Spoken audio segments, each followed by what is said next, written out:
Hello. Welcome to Kentucky Route Zero. Fucking Twitch is always having trouble starting ads on stuff. I just want to do it so we have a chunk of time where there's no ads. That's it. That's all I want to do. Okay, there we go. That's all I want to avoid.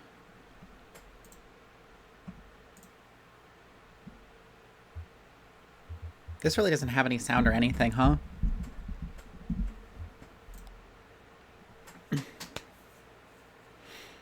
I'm just gonna hang out and listen to the ambience. An ad?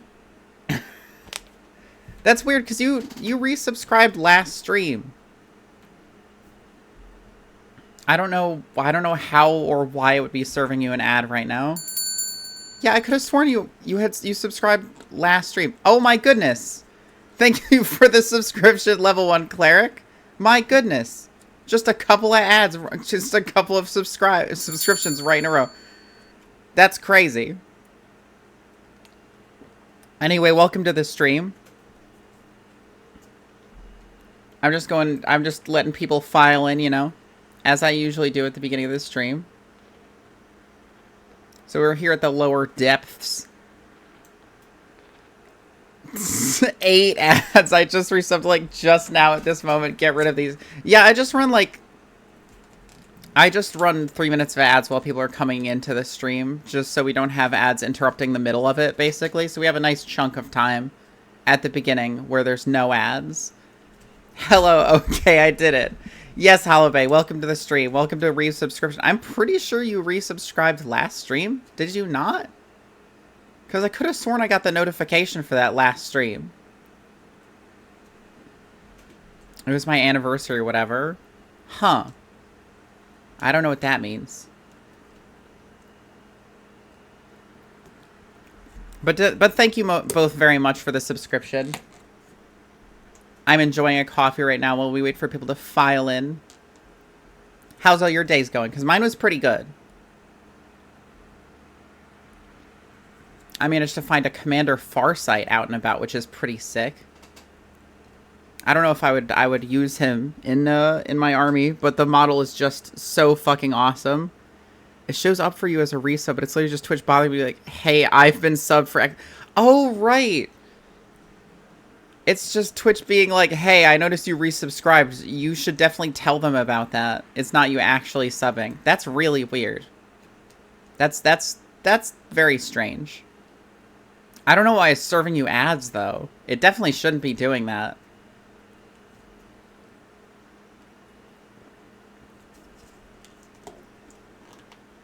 Like, I have it set to show ads to his... Oh, it ran out today. Wait, weird. Okay. That's very strange. A little odd, even.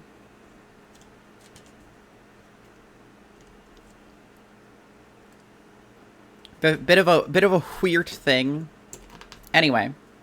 Kentucky Route Zero. Let's get to the music. The resub anniversary message shows a couple of days before the sub actually runs out. Huh. Anyway, let's talk to these musicians.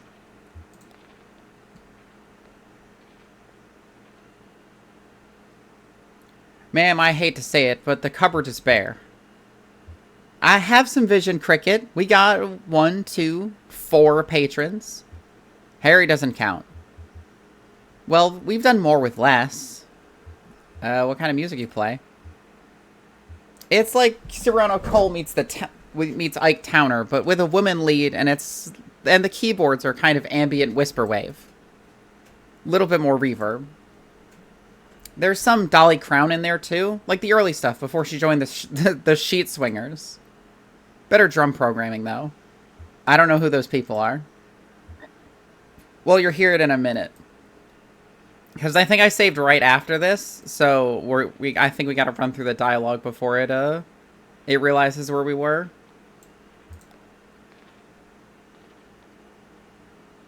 All I'm pouring tonight is Hard Times whiskey. Got any coffee? No coffee. Hard Times whiskey. Say, shut the GD door, would ya? I can't afford to run the AC all night. Sorry, Harry. Oh, it's you too. Where you been? Never mind. Listen, I can't keep this place open through the small hours of the night just waiting for musicians. Gets lonely, doesn't it? Yeah, kinda.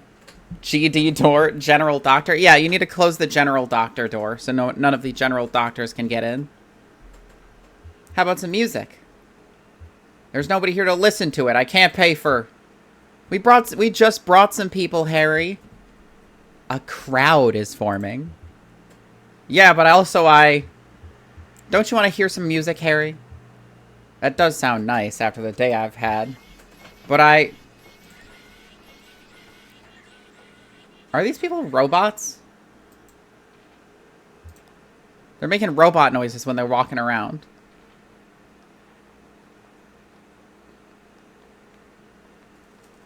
He's sitting on the chair badly. How's it looking out there? How y'all feeling tonight? Can we get a bit more reverb on the monitors? How's that?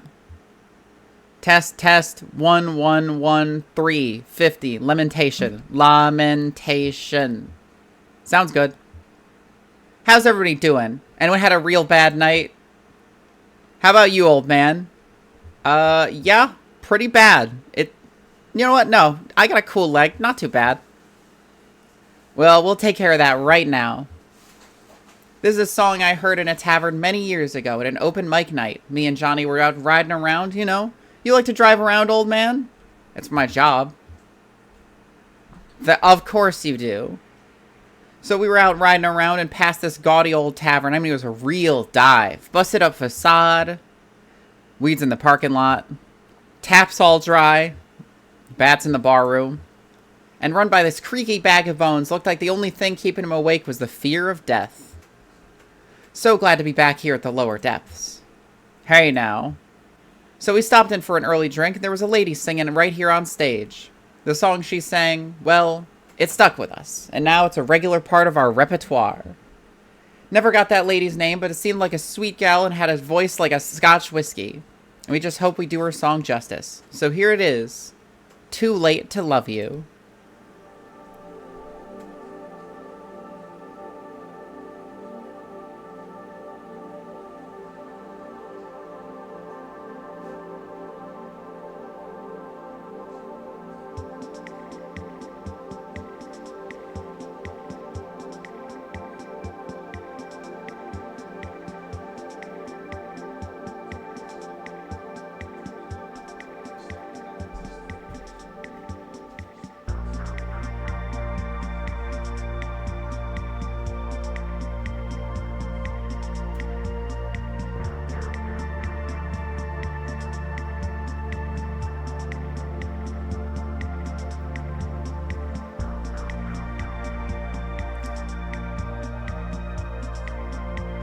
I wish we'd met before.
That was really nice. I really liked that sequence. That was cool.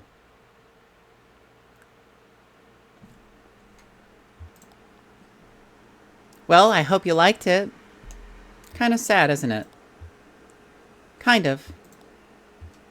Listen, we appreciate you folks sticking around for the show. There's nothing more wretched than playing sad songs to an empty room.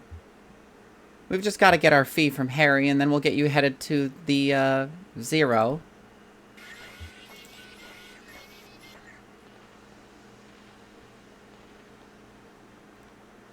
Well, Harry, I think that went pretty well.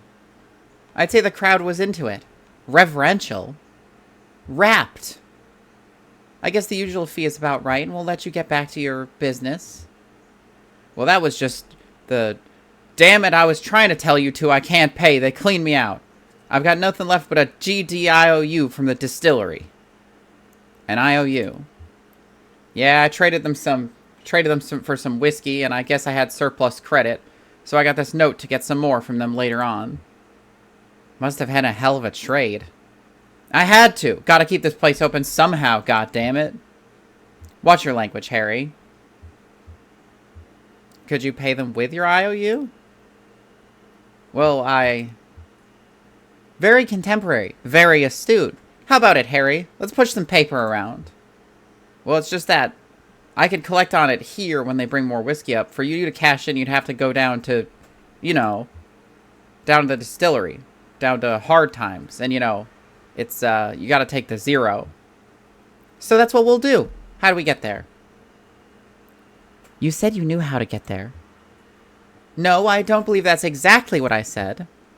It is exactly what you said. Are you folks sure you want to head down there? I've never been myself, but I hear people hear things. Rumors. You know another way to Dogwood Drive? Dogwood? Got a letter, did you? I got a stack of them. Well, okay. Sounds like the Zero's your only course now. Harry, you're all right. Yeah, if only. You got a radio in your car? Yep. Well, here's what you gotta do. You take a left out of the parking lot and then just fiddle around on your dial until you hear something familiar. But, I mean, familiar but strange. You know the feeling? Like, I used to go hunting with my uncle out in the mountains, and now I watch these nature programs. They filmed them in the mountains, and there's the deer, and I know all the plants and every kind of tree, but something just don't look right. And it's even stranger for being so close to familiar. Something like that. You'll know it when you hear it. This guy's talking about the Uncanny Valley. The spookiest place in the world. Fix that strange but familiar station on your dial, drive for a bit, then turn around when the station cuts out. I mean, right then. Hope you folks find what you're looking for. Eventually. Always a pleasure, Harry. Is it? Alright. Got a couple of robot musicians coming with us now, I guess.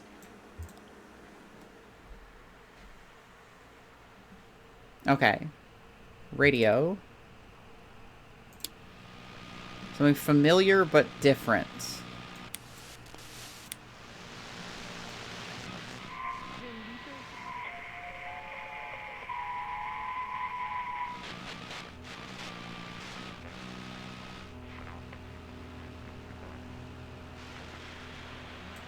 This station doesn't quite match that bartender's description. Definitely weird, though. Let's keep scanning. Well, he said we'd know it when we heard it.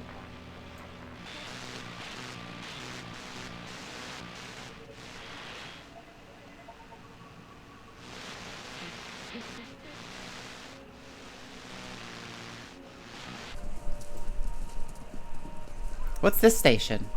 I've never heard this before. Sounds like horses? Horses running? A race? Lisette and Ira had some horses years back. Yeah, I've always been a little afraid of them. They're so big, and I don't know. You look in their eyes, and they're almost human. Like they're human and animal at the same time. Since they've been domesticated so long, I guess. Well, that fits familiar but strange for me. Harry said we just drive until it cuts out? Okay, if that works for you. Take a left. The hell is that noise?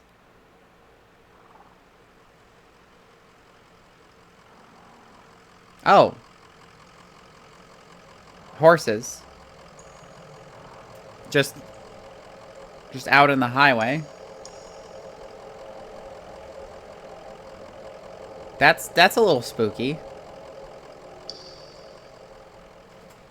I'm not gonna lie. That was a little spooky. Oh.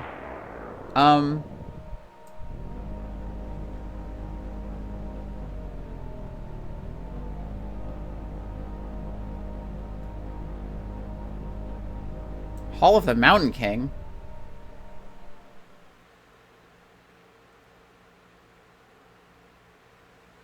Act 3, Scene 4. Hall of the Mountain King. I know that song. I've heard it before.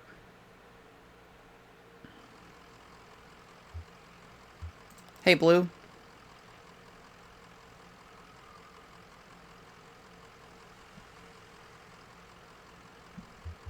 They don't keep the roads up too well, do they? Not down here. Who do you think is responsible?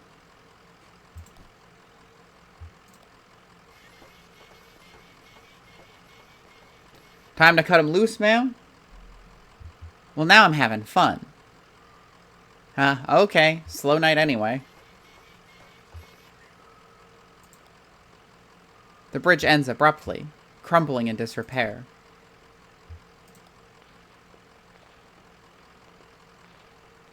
Oh, there's a boardwalk up here. Oh, I guess Junebug and Ezra are coming with us.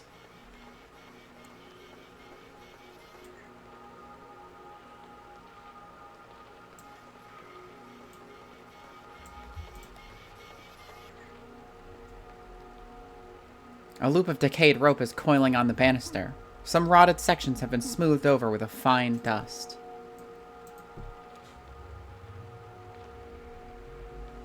Guess we'll just keep up the boardwalk.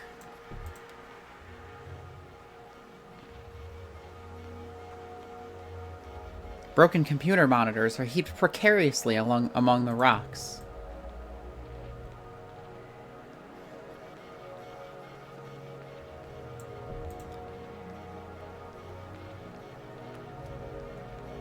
A pet carrier for a cat or a small dog have been left by the path. A calcified rag wadded in the corner may have once been a blanket. That is a big fire.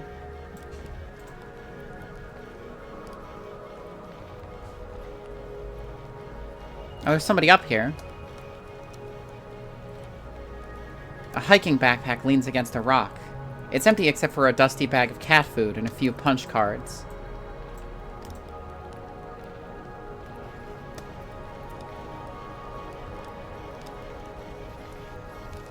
A pile of discarded electronics burns steadily in the center of the chamber.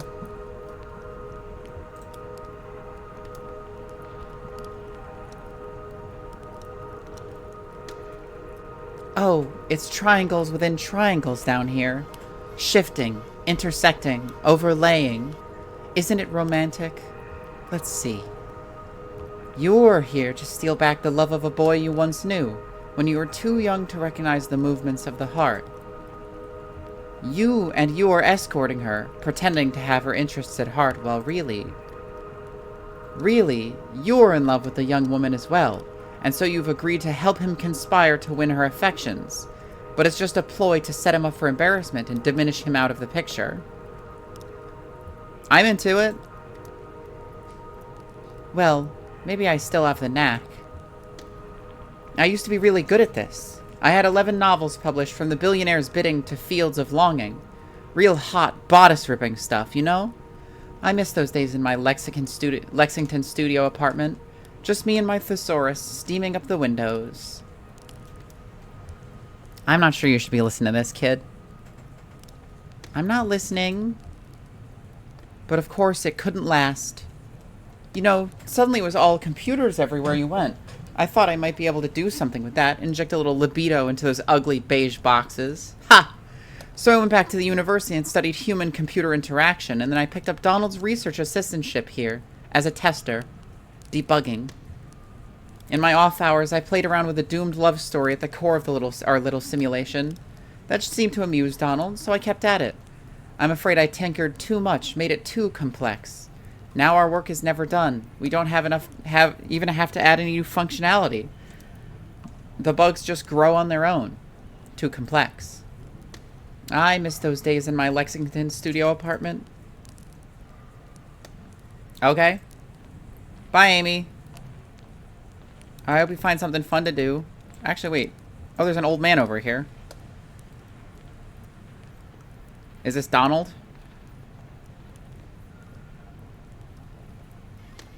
Yep. Donald puffs on a smoldering pipe while half mumbling, half singing an old country tune. Where the old green river runs through hills and caves not known to us, down to that sunless sea. Oh, who are you? What's that song? Oh, you caught a verse of my absent-minded warbling. It's just a song from my youth. Something a dear friend used to sing to herself as we hacked on crystal radios in the boiler room. In old Kentucky, where my love a lovely home did build for me, and where the old green river runs through hills and caves not known to us, down to that sunless sea. From there on, it's all just meandering rivers and romantic greenery, and that is... what were we talking about? What's that computer over there? Looks pretty vintage. It looks like a harmless old computer, doesn't it? Like some beat-up mainframe exhumed from a university basement and left on this cave to rot. Or to flower.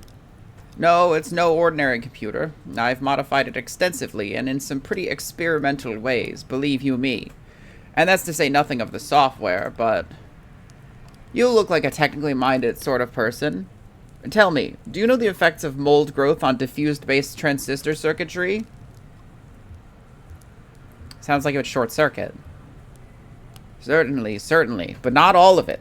Some moldy filaments are more or less conductive than others, and it grows in non-linear chaotic patterns. We can guide it a bit through simple application of classical horticulture, but we can't produce specific results, only tendencies. Thwarted and feeble, we hammer on this derelict keyboard. My name is Reason, King of Kings.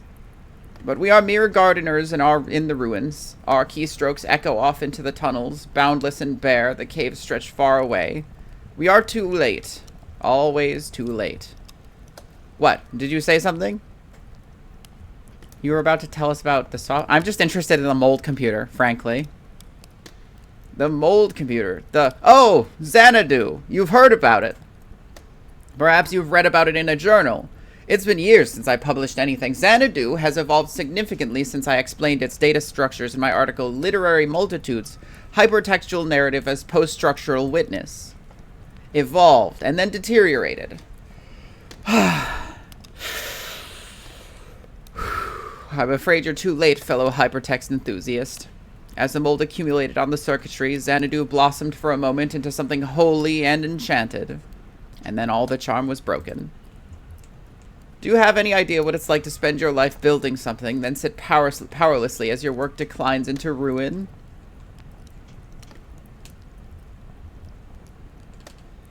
I drive deliveries for a small antique shop, and we're closing down. Shoveling around the dusty ghosts of antiquity. Well, I have my own ghosts, and I keep them in there, in Xanadu. It's running on that glorious dusty machine. Take a look if you'd like. Too late to do anything but smoke and reminisce, anyway. Far too late to do anything. I gotta go check out Xanadu. But we'll talk to Andrew first.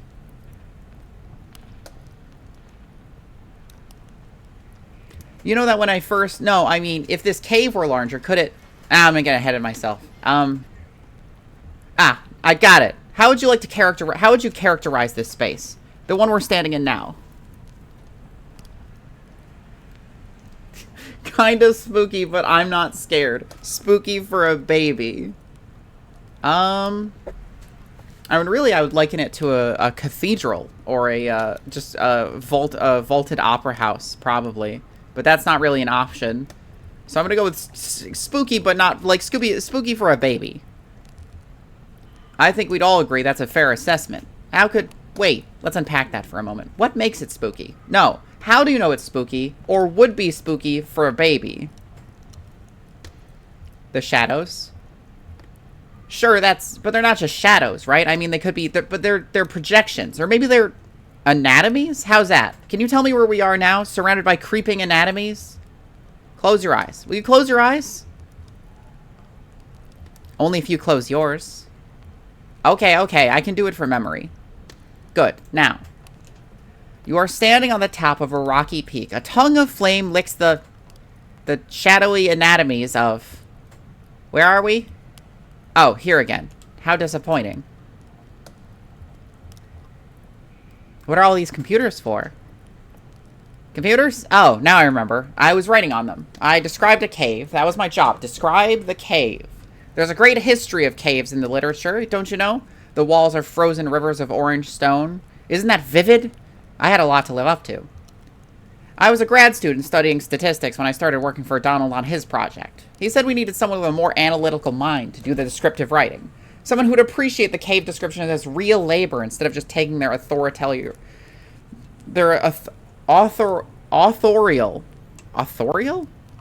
voice for granted. Donald warned me it would be long hours of typing painstakingly detailed descriptions into the computer. And I've put in the hours. Believe me, I've put in the hours. I've described every facet of this cave in such detail that sometimes I don't know if I'm reading or looking, writing or exploring. Often in the dark and lonely moments, I worry that in my sleep I've transcribed rooms for my dreams into the system. How do we know? They could only be entered with precise, faithful detail. That's all I know how to write. And all I dream about is caves. Witchfire is finally on Steam, previously Epic exclusive. Is that the one where you're like a witch hunter with like a revolver and shit? And it's like it's a single player extraction thing? Because that looks cool, if that's what I'm thinking of. I only dream of caves. Yeah, the roguelike extraction thing? That sounds... I actually would be interested in playing that at some point. Seems really cool. I'll probably have to throw it on my wish list.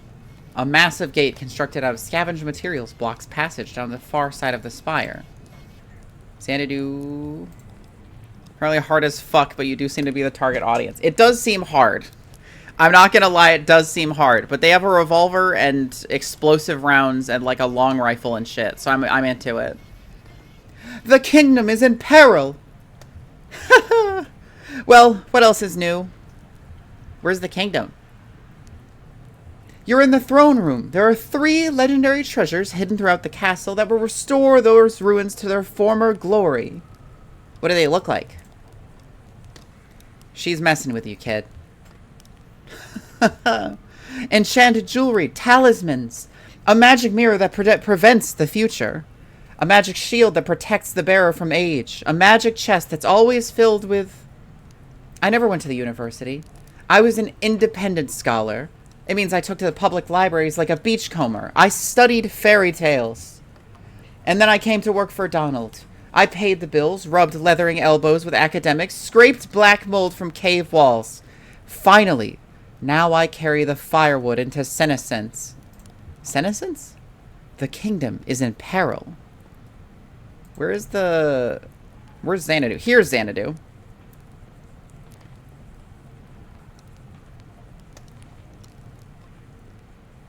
That was a big-ass computer.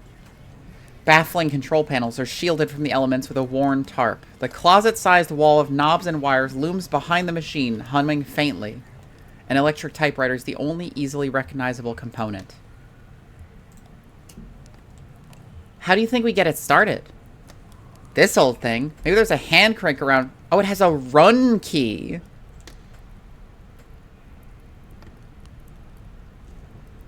That's dated. A run key? My goodness. Act 3, Scene 5. Xanadu.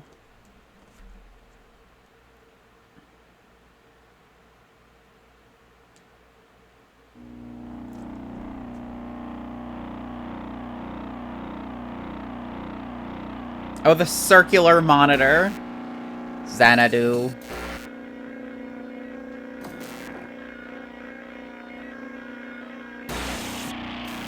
What is that? Den of something? A den of something.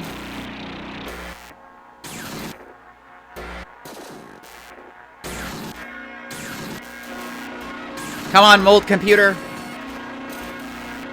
You are...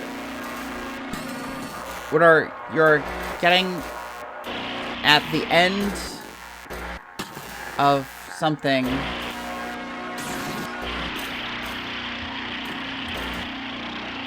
Huh. This thing's in rough shape. Do these switches do anything? Kentuck less zoned era. We are fully Kentucked. Conway flips an unlabeled switch. Zox, if road smell, eat, you, okay, that's worse. That was a house. It kind of looks like a house. Type house. How it's sex ears up, stocks up. In bleed out. In bleed out. That's always a good sign. You are in a east, west, everywhere. Halt, out, computer, crying on the packs, days, at Lula, towards the sits, everything's out, ow. This song sucks. Did that say Lula? Lula. It's Donald. It's as for the earth. It. I've got the machine to get under part. It's a Fox. It voice. So now it's great. Yeah.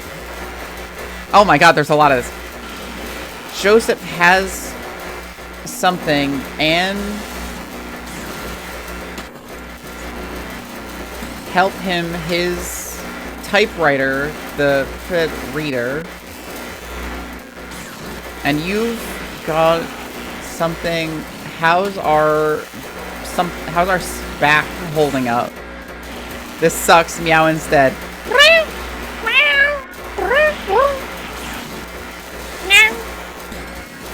Damn, I can't tell what she's saying. Oh, I have my portable degausser with me. Old systems like this one can build up a remnant magnetic field that sort of warps everything along whatever pattern it's settled into, you know? The degausser clears that up by suddenly shaking the magnetic field around until it's uniform again. That's how I like to think of it anyway. Like shaking a snow globe. Worth a shot.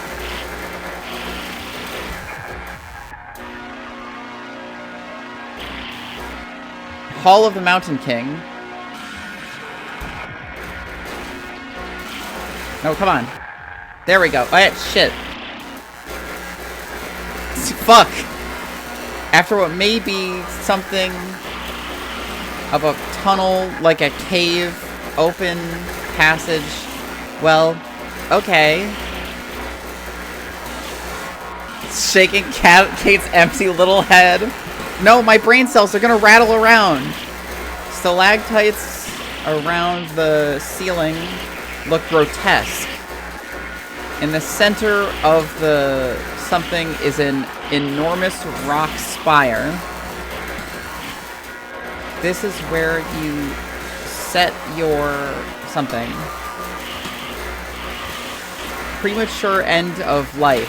Press any key to find. This is a lost cause. What a piece of junk. I think we died. I think we losed Hall of the Mountain King. Act 3, Scene 6. I think we fully lost. Hall of the Mountain King again.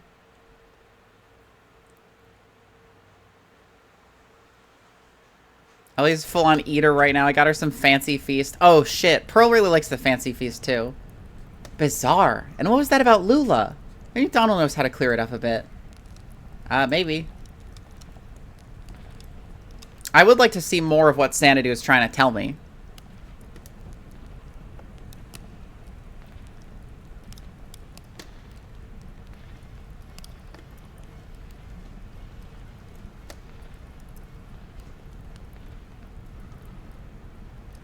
I do like how Junebug and Johnny appear to just be, like, androids or something. Because they both, like, have, like, motor noises running, and she keeps walking with her arms completely straight.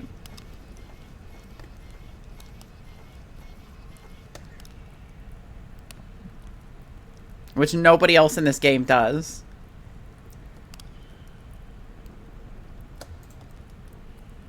So, you've seen it for yourself. What's left of it. Pretty busted.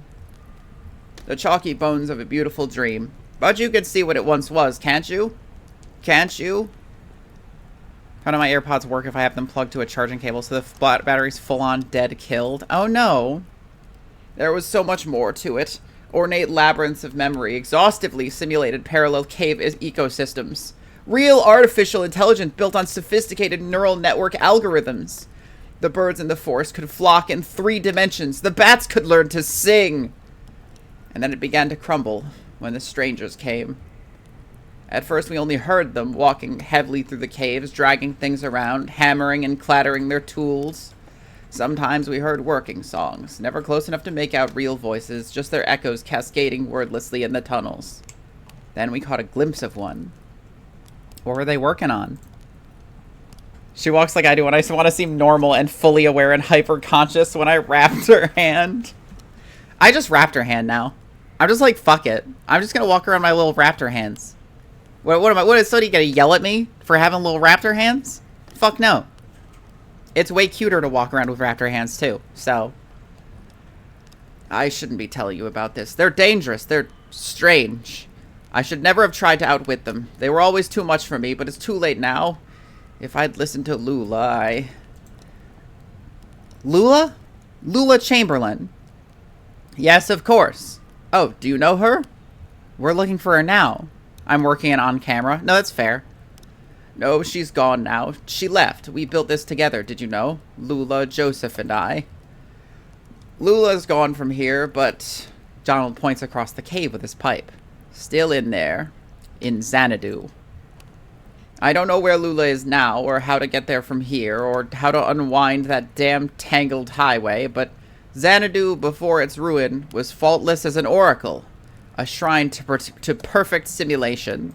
Her bones are in the computer. Yeah, bones grow back, so that's no problem. Until... But maybe... Those weird interlopers destroyed my Xanadu. Perhaps they know how to fix it. It may be dangerous. I've sent many eager seconds to negotiate with them, to repair my masterpiece. Back there, that tunnel. Push back the vines, crawl out into the darkness. Watch your step.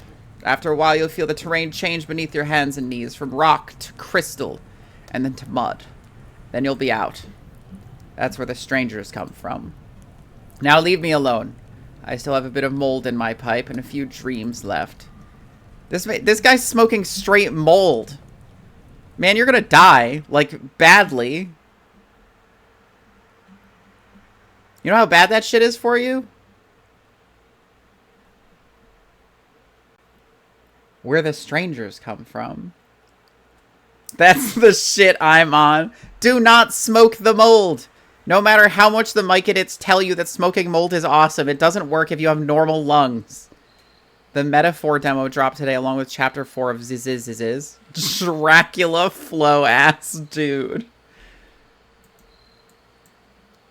A mausoleum. Mycelium in my pipe straight mushing my room. Fuck, I have to respect it. Oh, we were in the mausoleum. Interesting.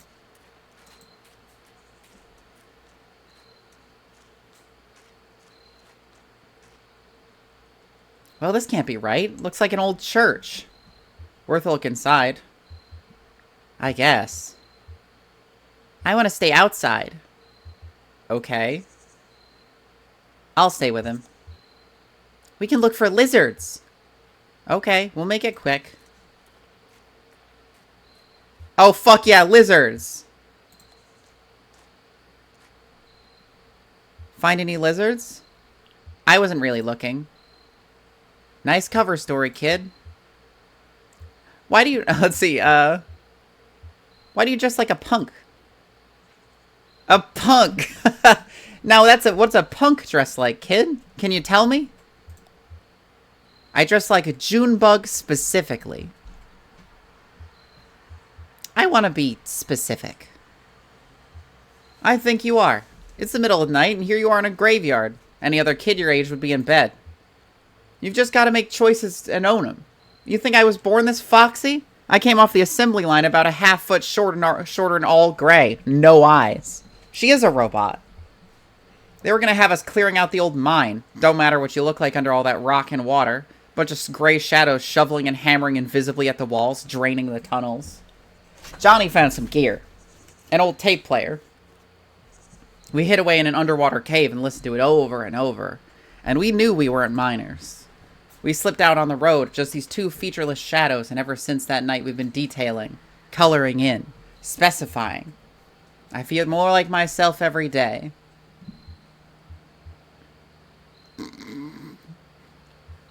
I think I should be a musician too. Is that right? I'll have to keep an eye on you. Holiday noticed I wasn't wearing my gaming glasses and fully shoved them into my ears. And she's giving us the thumbs up. Mission accomplished. There you are. What'd you find in there? It wasn't... Hey, what's going on? You look flushed, old man. It doesn't matter. Right, okay. We got what we need. Let's go. Holiday is here. Yes, she is. Act 3, Scene 8. I wonder what they saw in there. I'm kind of curious. Hall of the Mountain King again. You are. Yes, you are. You're here in the cafe with everybody else. Points at you.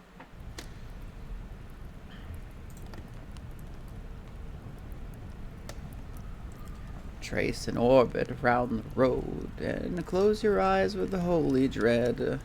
For we on molten whiskey fed, and drank from rivers down below. Can I smoke in here? I'm going to anyway. You might as well say yes. Just try to keep a window open. Why does a mermaid wear seashells? You already told me this one, so I'm not going to answer it, because I would just say the punchline. Bruh. Real. We found your strangers. We know how to fix your damn machine, but I'm not sure it was worth it. Oh, soon the visions will return. What have you found? They say you need to type in a specific phrase to restore it. Oh, a bit of a poem to rally the illustrious spirit. Of course. Well then, type away. By all means, do not hesitate. Type away. Alright, Xanadu. Let's get you going. Oh, Shannon's on her Xanadu mission by herself. Oh no, everybody's coming with us.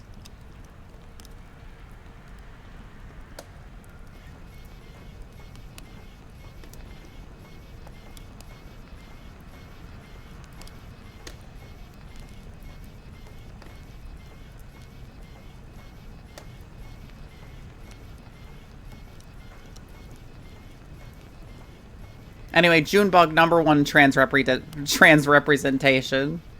I love when robots decide to be girls. My fucking favorite.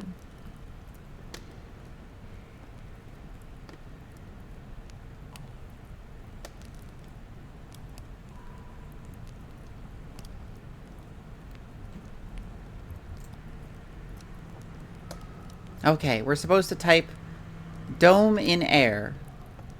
Weird. Just following instructions. Here we go.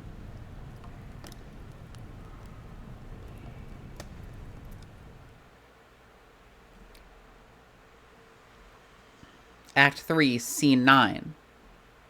Xanadu. There it is, baby. Fucking called it. Xanadu.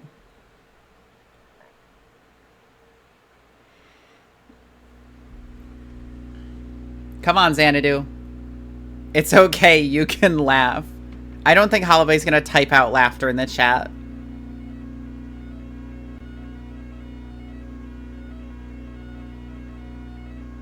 Xanadu.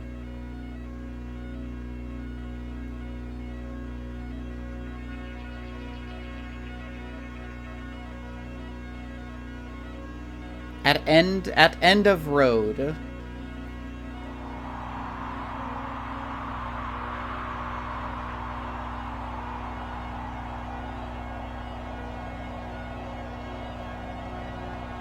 This is just like Slay the Princess. That was good, I think. You are standing at the end of a road before a small brick building. Around you is a forest. Check out the building. Enter building. Inside building.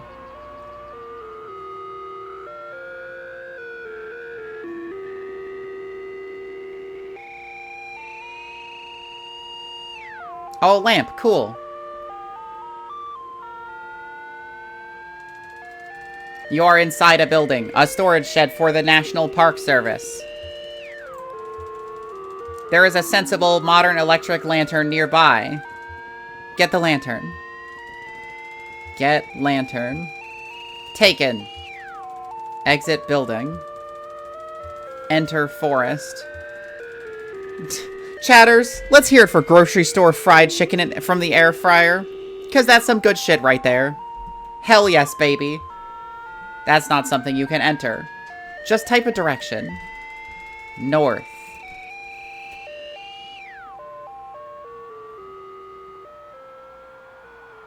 In forest.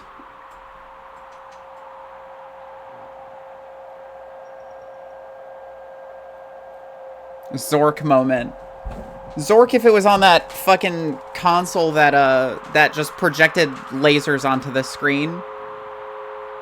This song still sucks shit though, it needs a better hook. I am worried my phone thinks I'm a stupid bitch. I think all of our Vectrex, that's the one. You're in an open forest with a deep valley to one side.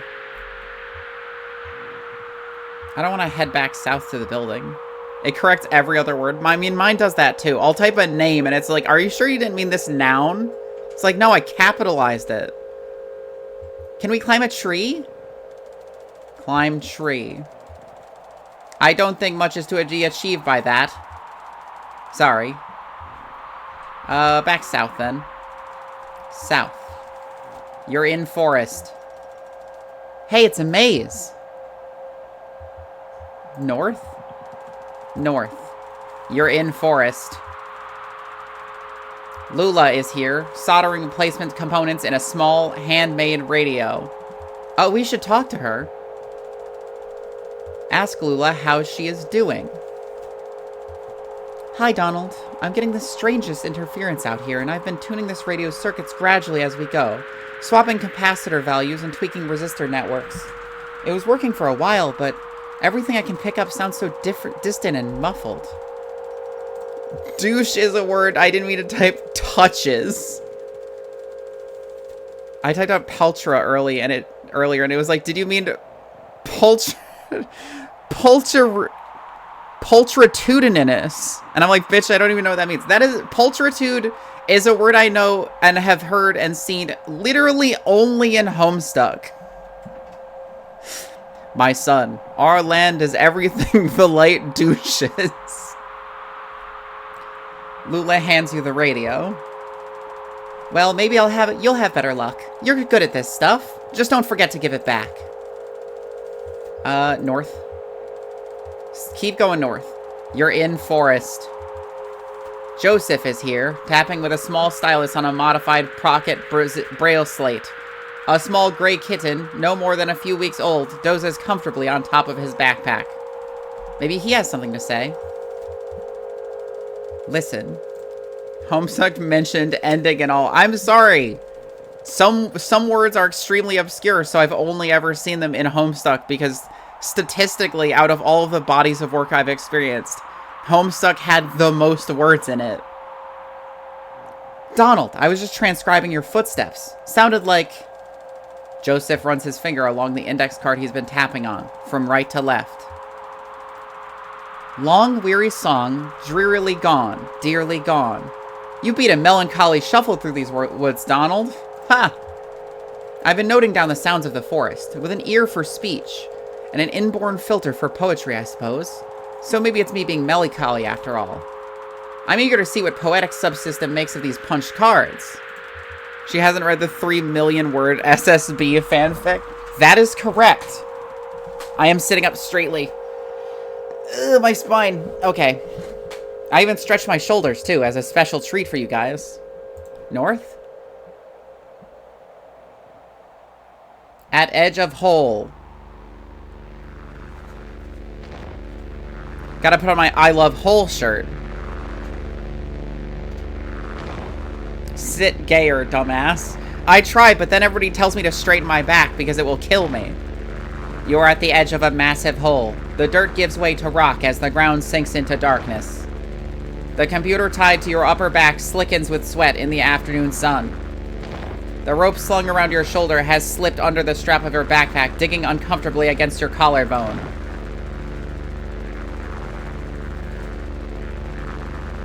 Shine the lamp into the hole.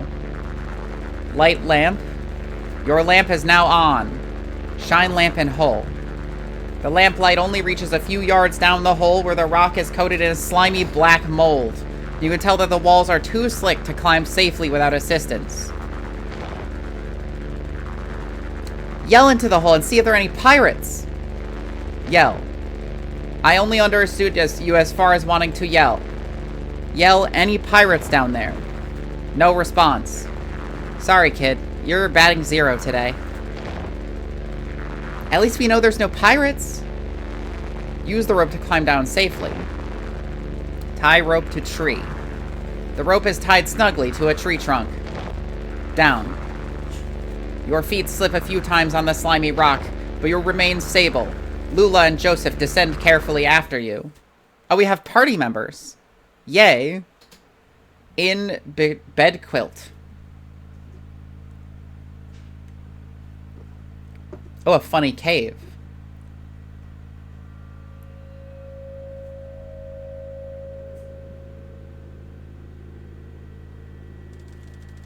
You are in bed quilt, a long east-west passage with holes everywhere. Joseph and Lula remove the computer equipment they are carrying on their backs and begin setting up. That's the last trip, so everything's down here now. Say something back to her. Say something back. You make an awkward joke. Don't be so morbid. Lula looks pensive. What's the gear they're carrying? Ask Lula about gear. Sure, Donald. We may as well take inventory. I've got the tape machine and the synthesizer parts we borrowed from the School of Music. It's all tuned up to my voice, so we won't have to type much. Type so much. This shit sucks. Play Telltale's The Wolf Among Us. I do have that, but only on PS Vita, so I can't really stream it. Joseph has his slate and the punch cards he's transcribed from the poems we read him. He's got the typewriter and the paper tape reader. And you've got the CRT display. How's your back holding up? Ask her about the cave. Wolf Among Us is really fucking good, though. That might be a backup Halloween game if I can find something on PC. Having second thoughts? I don't blame you. It's unsettling down here. Weird acoustics. Earlier, as we were climbing down, I thought I heard voices for a moment. Or, not voices themselves, but the echoes of voices. Singing. Some kind of eerie, tuneless working song. I'm glad I'm not down here alone. Joseph looks uncomfortable. Jealous? Hey, Donald, can you help me wire up these generators? I'll assemble the synthesizer, but I could use some help with the serial interface if you have time. You hear an unfamiliar echo from a tunnel to the east. Maybe if we help Maybe if we help Lula, she'll have some more to tell us. Help Lula. Thanks, Donald. I can never remember which color lead goes to which pin. Lula begins unpacking a box of wires and terminals. Wolf Among Us 2, please be good and also come out and also be good. Honestly. Do you think there are paintings down here? Cave paintings, I mean. Maybe some old pottery shards from when the world was young and early men and women huddled in these caves, too. Do you know, I think cultural fossils are the saddest fossils. Sadder than animal remains, I mean.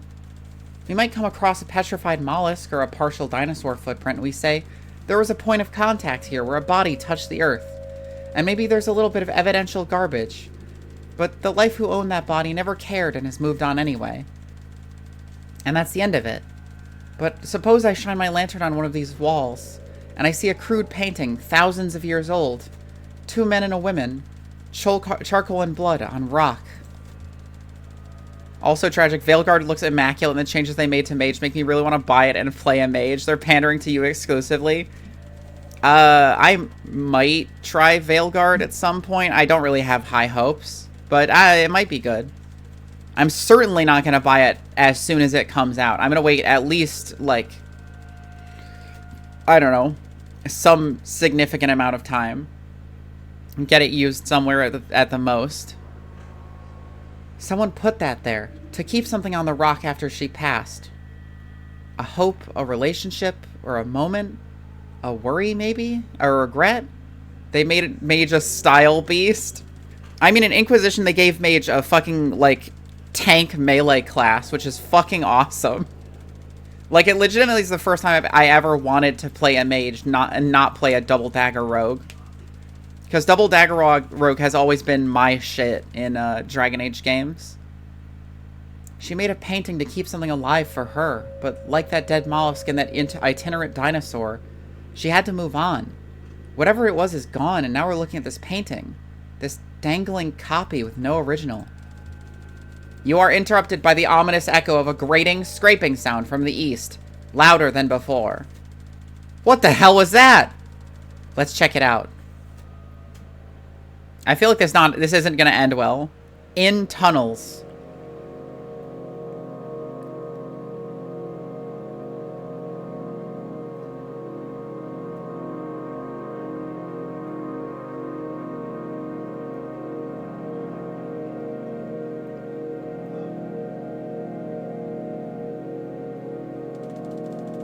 You rush down the tunnel with Joseph and Lula close behind. You have staffed also a second loadout that's a magic dagger and orb that makes you go sicko mode. You know, I really want Veilguard to be good, but like I started playing Inquisition again just because I have it on PC and I managed to get it to work. The reason I wanted to play it on PC is because I had to download a mod to make half of the perks even do anything. There's a specific bonus for a skill you can get in Inquisition that's like, it targets randomly, but it does double damage. If you don't mod it to be fixed and just use the base game, it literally doesn't do more damage. It just targets randomly, so it's only a debuff that you can invest a skill point into. And they never went back and fixed that, because people didn't like the game, so they never bothered patching it. Like, what the fuck? Like, just fundamental shit does not work. And that it's unbelievable, frankly. You rush down the tunnel with Joseph and Lula close behind.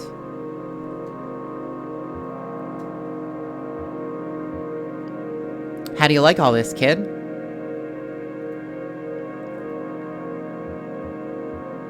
There's a lot of reading, but I'm really good at that anyway. We heard about horse sprint in Inquisition, right? Oh, I know! The tunnel narrows, and soon you find yourself crawling on your hands and knees. Navigating the tunnel gradually becomes more awkward as smooth rock gives way to jagged crystalline surfaces. Scratches and taps echo from the end of the tunnel, some short and piercing, some slower and groaning as if dampened by water. Maybe it's a good thing a new team worked on Oh, is it a new team? Maybe it'll be good. I don't know. I'm gonna sit and wait for a long time before I pick up Veilguard.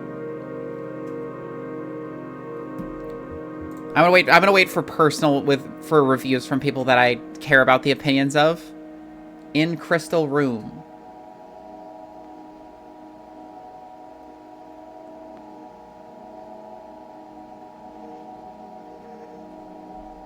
Oh, fuck, a skeleton! You're in a large, irregular chamber. The walls, floor, and ceiling are covered with crystalline projections. Strangers are here, scraping black mold from the crystals. They look up when you enter. One of them seems about to speak. Finally! Let's listen to what he says. The stranger reaches for a box he's carrying and presses a plastic button. The box whirs to life and crackly voice blurts something unintelligible, then slows to a deep gurgle.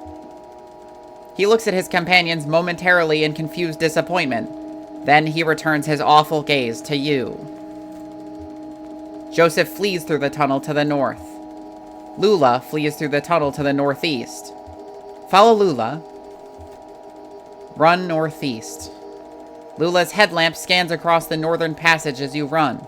Soft shadows loom perplexingly from floor to ceiling. You feel around to distinguish shadows from crystals, but eventually you find yourselves cornered. You have hit a dead end. Who are they? Comfort her. Comfort Lula. You reassure Lula that the strangers are harmless. Are you sure? Maybe you're right. It sounds like they've gone back to work. Alright, let's try to pass them quickly now. Don't make eye contact. Then we'll find our way back to the equipment. Apparently adds a new companion and store that's about an Imperium death cult, so that's pretty metal. That is pretty metal. You are in Bedquilt, a long east-west passage with holes everywhere. Lula is here, panting for breath. Did they follow us? Where's Joseph? Search for him. Search. I only understand you as far as wanting to search. We have to be more specific. Down one of the tunnels? Search tunnel. You select a tunnel at random. Your lantern illuminates several sets of footprints on the moldy cave floor, but they are impossible to identify. With the equipment? Search equipment. The various computer and audio equipments cast angular shadows into the tunnels as you scan slowly across the pile. Nothing. Joseph climbs down from the rope still tied above.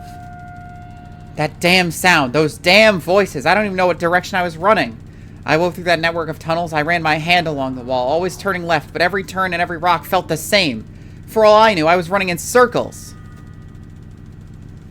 Finally, I ended up here. And I hid. I panicked. I heard you talking, but I didn't think I could trust my senses. But listen, there's one thing I have to tell you. While I was out there lost in the tunnels and cave, I came across the Zero, and I have no idea. It's like a real place. They pick up garbage, they deliver mail, they go to work and to church. But it has an awful kind of emptiness. Wandering through, I heard horrible echoes. Weird images got burned into my mind's eye. A television, a scarecrow, a crystal, a feather, a sandwich, a CRT monitor, a bottle, an anchor. Lula looks down at her feet. What's up with Lula? Ask Lula what is up. Nothing. Just, Joseph, you sound disturbed. Lula, you've heard the same damn stories I have. It doesn't matter now, damn it. I'm leaving. To hell with all of it. Get him back on track. We're so close. Let's get this supercomputer into 40K. Show it the Necrons. Show it fucking, Adeptus Mechanicus. Divert Joseph's attention. You shout something at Joseph about the project you're working on together. You'll die in these damn cold caves, and what about those men? You know they'll come back. We can find somewhere to start a fire. Suggest finding somewhere safe to start a fire. You shout something at Joseph about going deeper into the caves. Did you hear their voices? They'll find you, but not me. I'm going back to the surface. Stop! Your stupid fight is ringing through the whole damn cave. Joseph is right. We can't stay here. I'm leaving too. But I'm not going back to the surface. I'm taking my station wagon and I'm heading down the Zero. Whoa, don't let her leave us here. Get Lula's attention. You plead with Lula about your continued collaboration. I'll send you this tape when I'm done recording. I'll put it in the mail. Then you can see what your damn machine does with it. Lula and Joseph have left. In tunnels. Abandoned by your collaborators, your confidants, your companions, the only two among your colleagues with whom you've ever trusted the gift of your friendship. Pretty thick. Sounds like Beardo had his heart broken.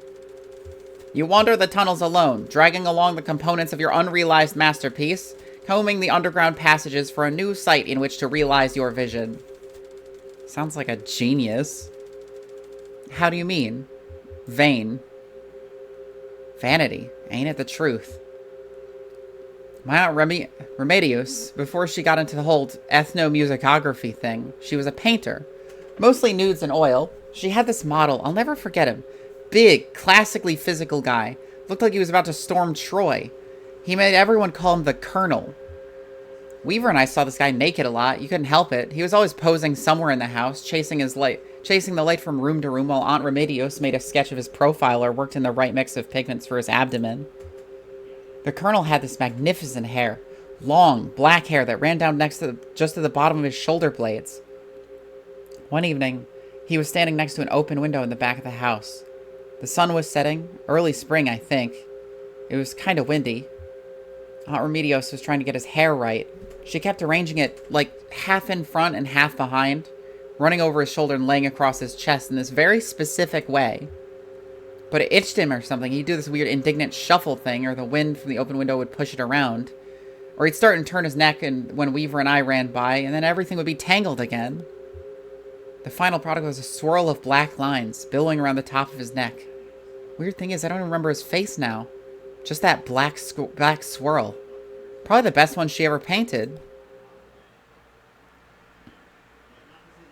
Hatsunis Mikunicus, the most sacred offshoot. The most powerful ancient machine spirit. The machine spirit that sings. Well, this is the Hall of the Mountain King, where we are right now.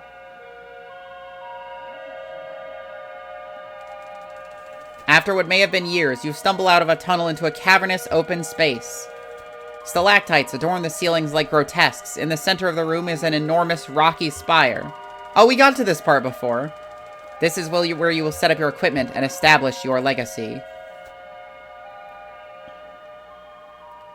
Xanadu.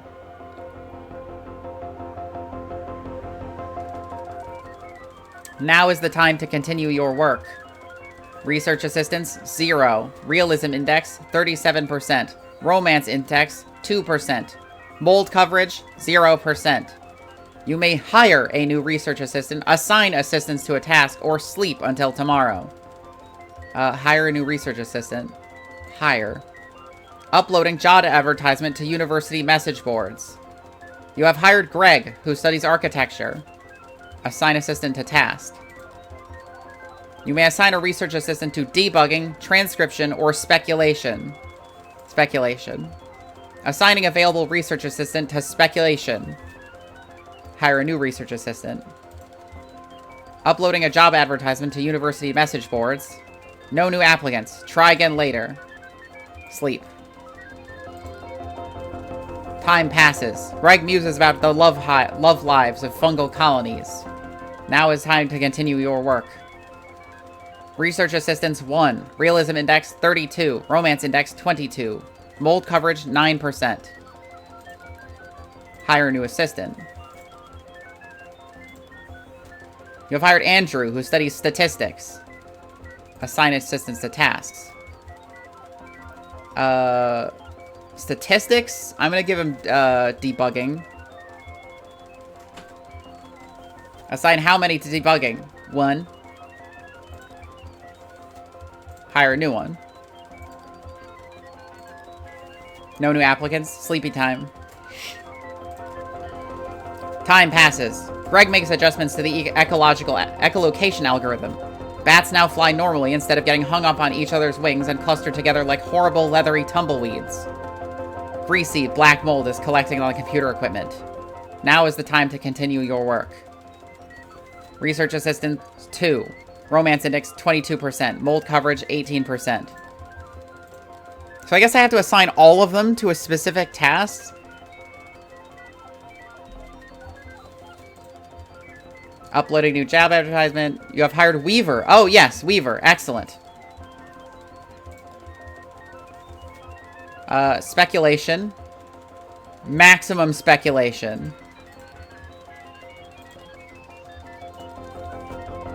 Andrew discards centuries of exhausted data in the uniformity of cause and effect. Weaver makes a convincing argument for the edibility of stone. Greg posits that nature, not reason, is the master of industry. Intruders. The strangers are doing something to the equipment, but you can't make out what. You hide behind a rock until they leave. With trepidation, you emerge from your hiding place hours later. Now is the time to continue your work. I'm not convinced this is getting us any closer to the 0. Oh, fuck, the realism index. No! Well, the mold coverage is gone, at least.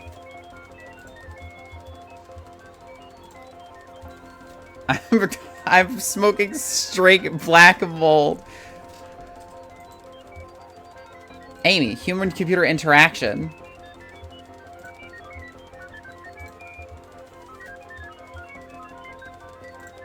Speculation. 4. All in speculation. Andrew has ideas. Amy had ideas. Greg had ideas. Weaver had ideas.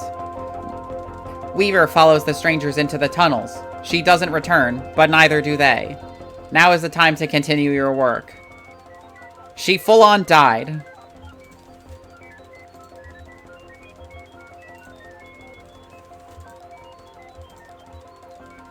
Marianne, who studies fine art. Okay, assigned to the task. Let's put 2 of them on transcription. Once we finish the romance levels, Andrew extensively notates tunnel diameter as a function of length.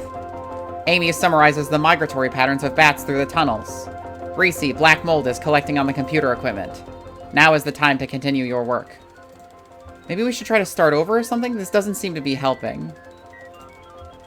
No, we're almost there. We're getting so close. Rick, who studies library sciences. Assign assistants to a task. We'll assign one of them to debugging.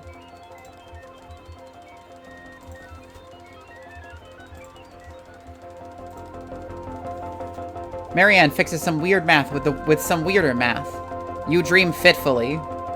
You, Lula, and Joseph stand in the hallway. The walls are blank beige. It's just after winter quarter, but before spring, so there are no students around. Joseph says something clever, and Lula leans on his shoulder. You wish that, instead, she had taken your hand, or that there were any other option. Now is the time to continue your work. Our 40% realism, 83% romance.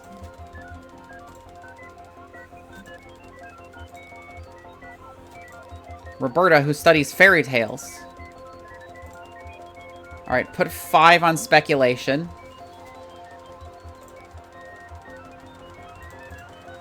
And then... University message boards have been discontinued. Fuck. Damn it.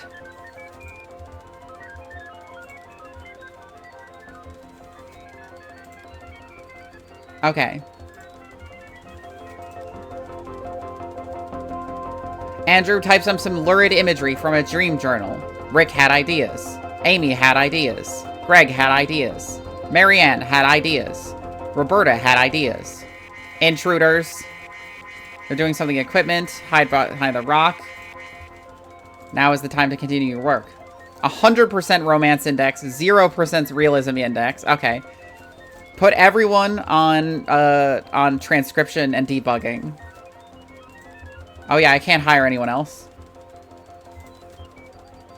Transcription, 3. Debugging, 3. Sleep, Xanadu, have a Snickers. Greg widens the tunnel slightly to reduce the need for extra crouch commands. Andrew identifies a bug with the oxygen level simulation, but is unable to fix it. Rick fixed bugs. Amy carefully transcribes the sound of dripping water in all their variations over a period of several hours. Roberta transcribed experiences. Marianne transcribed experiences. Your habit of absentmindedly chipping away at cave crystals or sprinkling their dust in the air behind you has paid off. Just a few feet down one of the tunnels blooms a small but kaleidoscopic garden of crystals. Now is the time to continue your work. Fuck, we're at 90, we've dropped in romance index. I need to make sure to put one person. I need to put one person on speculation.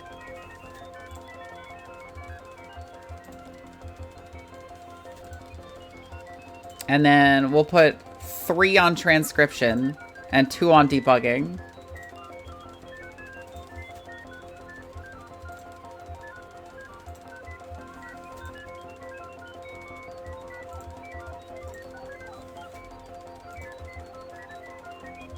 All right, let's see how they do this time. Greg fixed bugs. Andrew fixed bugs. Rick transcribed experiences. Marianne transcribed experiences. Amy transcribed experiences. Roberta had ideas. Greasy black mold is collecting on the computer equipment.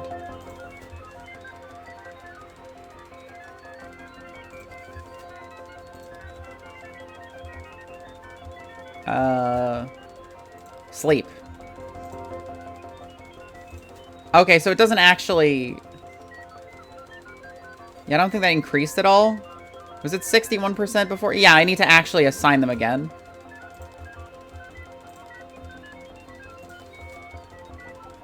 Speculation, 1.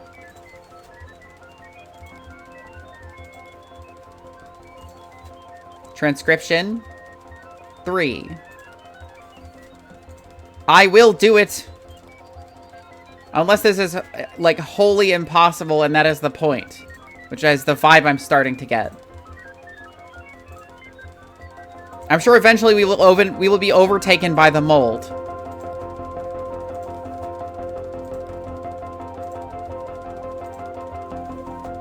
A mail carrier on a bicycle brings you a sizable bill from the power company. Okay, we're at 77% realism, 100% romance. We just need to keep doing this exact thing. Keep one person on speculation so it doesn't drop.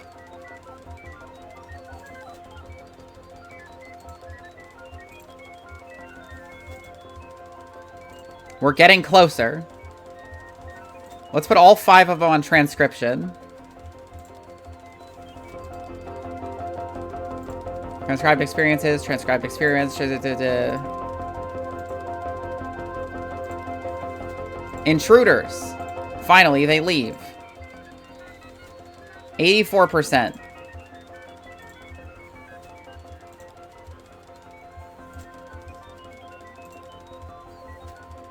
One person on speculation.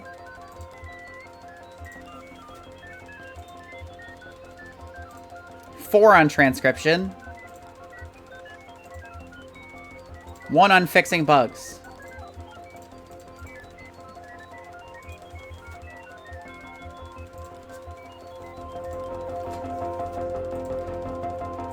Transcribe, transcribe, transcribe, transcribe, transcribe.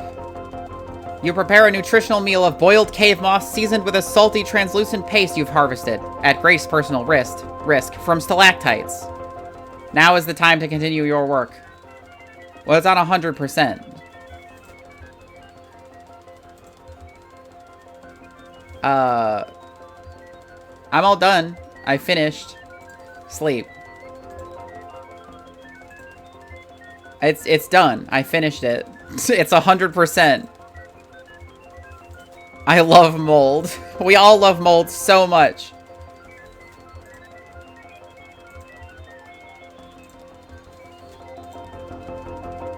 Intruders. Finally, they leave. All they did was remove the mold. Look, it's perfect. I finished it. Done. I'm gonna quit. Come on, kid. We got stuff to do. Yeah. That was a rhetorical question. Quit game?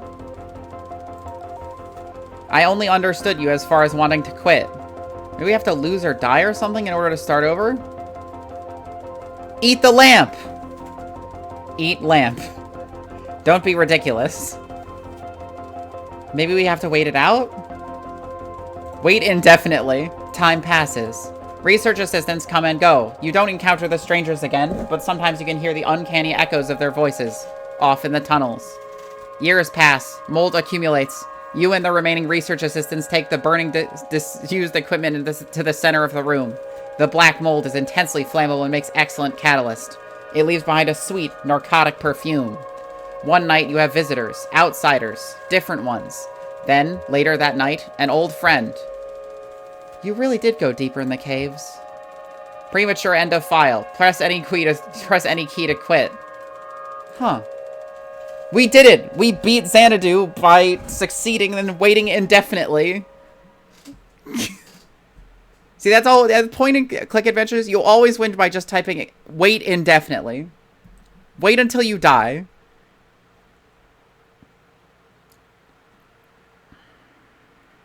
Look, Donald, all I'm saying is that Lula will come visit you later. It says so in the computer. Oh, Lula's here. You really did go deeper into the caves. Well, you were easy enough to find. I've met a few of your former assistants. One can't help but hear things. So, this is what became of our project. Oh, I've made some additions. Joseph stole the data tapes for the first half, so I've had some blank spots to fill. Yes, I know. He published his version, actually. I'm sorry to report that it's a bit tediously sentimental. We found your doctor. Oh, good. Yes, you're looking not well, to be honest. You smell like a distillery. Have you been drinking? Conway hasn't been drinking, no. We've been looking for you. So you found the address data. Just pass it over to Donald there. Donald, will you be a dear and crunch these numbers? We're looking to sort out a street name collision. Dogwood Drive.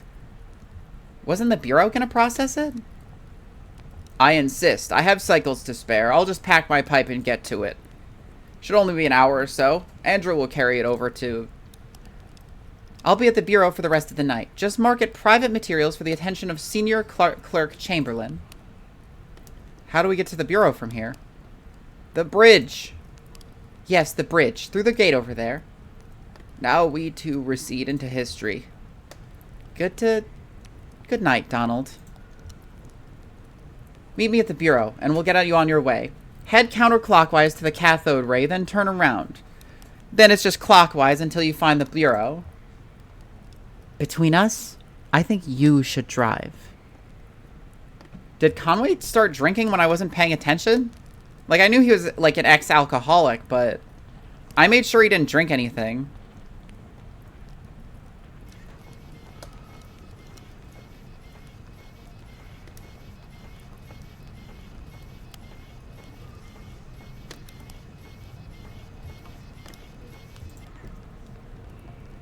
Down we go.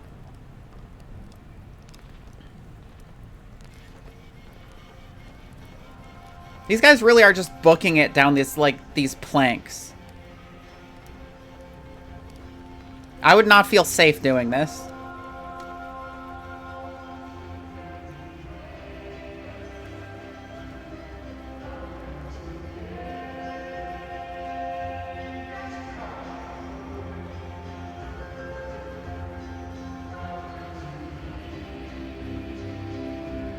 Oh, yay, I can talk to Blue.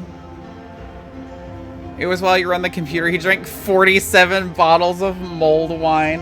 Fuck, damn it, Conway.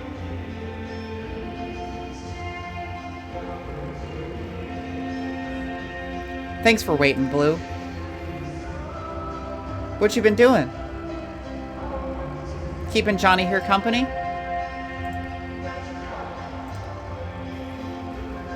What happened up there? Just a bunch of computers.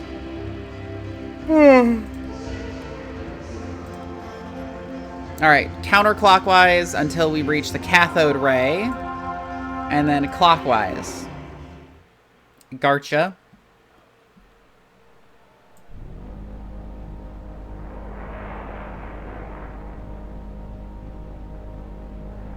Oh, that's the cathode ray.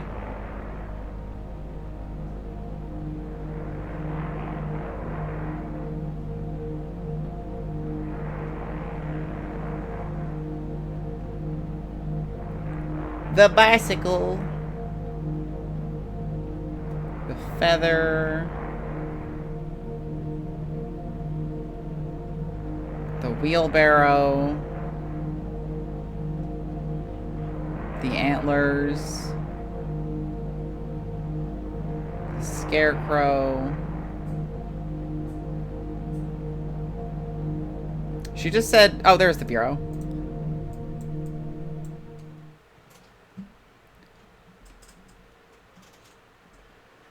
Act 3, Scene 11. There's a lot of scenes in Act 3. Bureau of Reclaimed Spaces. We're finally back, everybody.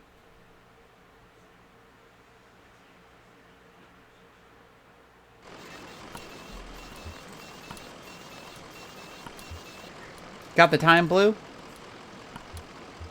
Nah, you don't care about that. Maybe I should be more like you.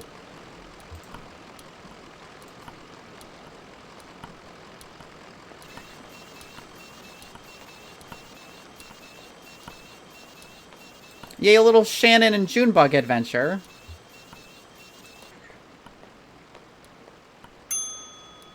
Oh yeah, I guess Junebug is gray. I never noticed. Close enough. Welcome back, Remedies Control. I just start playing Control again after this. Here you are. Marianne had the rest of the evening off, so I'm minding the desk. Nice place. It is, isn't it? Sometimes I forget. The acoustics in here have a way of grinding one down. The results just came in by courier. Good news. Donalds and his assistants were able to sort through the noise. I had to cross-reference their results against some of our records. He found a corresponding mail stop on the Echo River route. As it happens, the night ferry is scheduled to make its stop here shortly. The ferryman carries all the mail and collects the garbage as well. I'm sure you can catch a ride out that way. Just wait till 2 comes out. Oh, I am waiting. Thanks for your help. Happy to help. I suppose we just repeat it until it's true. Safe travels. Try to stay out of the water. It's colder than it looks. And deep. Okay. So down there, down to the docks, I guess. Over to this little cat. Or not to the docks, I guess. I guess we're walking back.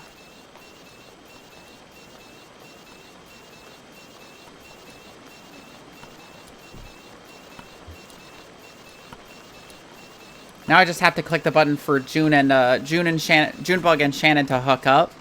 And once I do that, it's all falling into place. How long do we have to wait?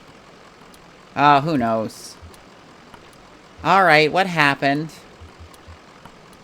What? In the church at the graveyard. You two came out of there all weird. What happened? It's okay, you can tell them. It doesn't matter anymore. Fine. So we're in the graveyard. Oh, are we gonna get a flashback to when they were in the church? Oh, fuck yes. This is probably when Conway drank.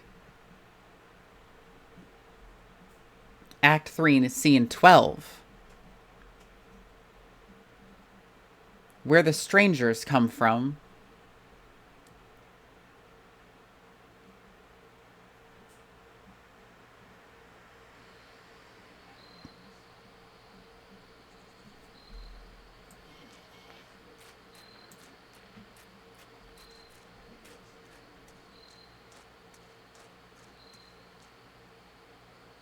Well, this can't be right. Looks like an old church. Worth a look inside. I guess. I want to stay outside. Okay. I'll stay with him. We can look for lizards. Okay, we'll make it quick. Into the chunch.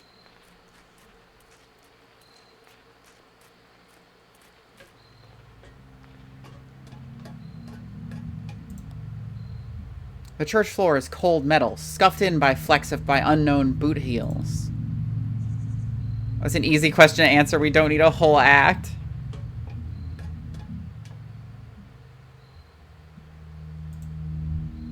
I don't know what I expected.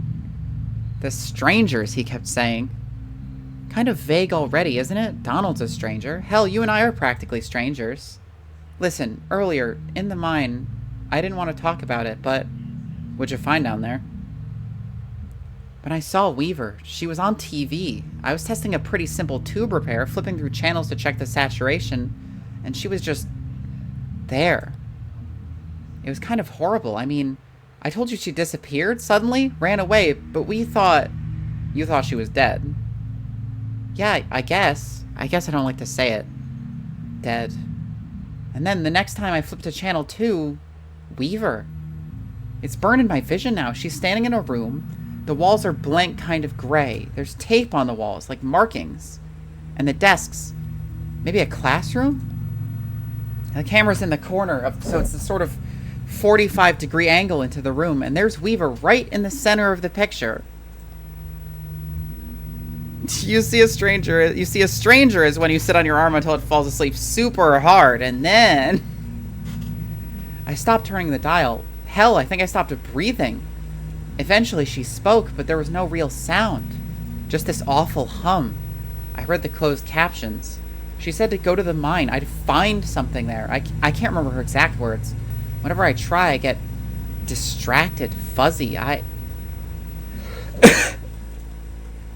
It's so dusty in here, right? I hadn't noticed. Maybe it's me. I'm kind of allergic to... What the hell was that? Did you hear that? Must have been the church settling. Must have... Oh. Okay.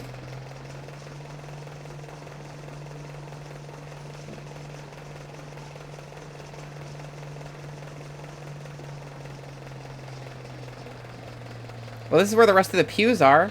Oh, it's a skeleton guy like me. That's epic.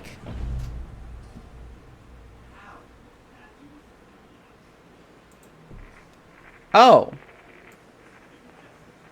I'm the skeleton. See you losers. Oh, I can't go down the stairs. Hey guys, what's up? The stranger activates the tape player slung on his shoulder. A crackly drawl echoes in the room. It is patient, and it sounds like it could be smiling. My regrets. I hope I didn't keep you waiting long. We don't see a lot of foot traffic these days. I guess you're here about the job. I'm afraid we only have one opening at the moment. Horrible business. We're actually looking for some information about an old computer. Certainly. I'll tell you everything you need to know. I've only just met you, but I feel certain there is a place for you here. I'll just take you over to meet the dispatcher. Show you the trucks, get you familiarized. We can converse as we go. What is this place? Well, it's not an old church.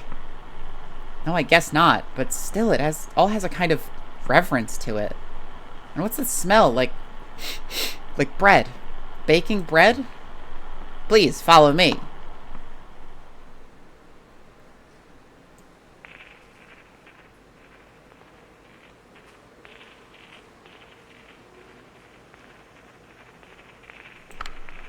I have to ask you to stay here a moment. This is for your safety. And adjust your outfits just a bit. There's some protective headwear up on the wall back there. Please remove your shoes and eyeglasses. We don't wear glasses. So that won't be an issue. Well, do us a favor and put on the headwear anyway. Just this way.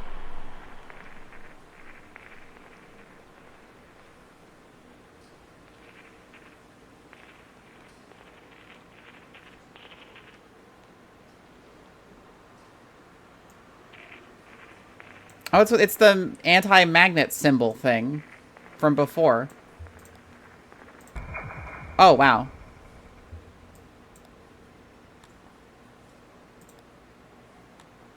Huh.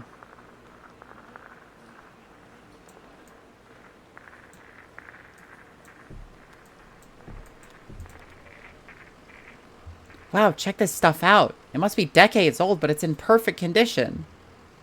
How do you think they keep it like that? Maintenance, old man. I bet it's someone's job around here. Probably hard to keep all the dust out, you know, underground. That's why I got into this business, to keep old stuff like this running. Seems like a shame to let it just fall into ruin, you know? Like that computer back in the cave, Xanadu. And the insane clown posse would hate this place. Why is that? Decades of engineering, thousands of years of mathematics and philosophy, all petrified into living stone. How could you just let that fall apart?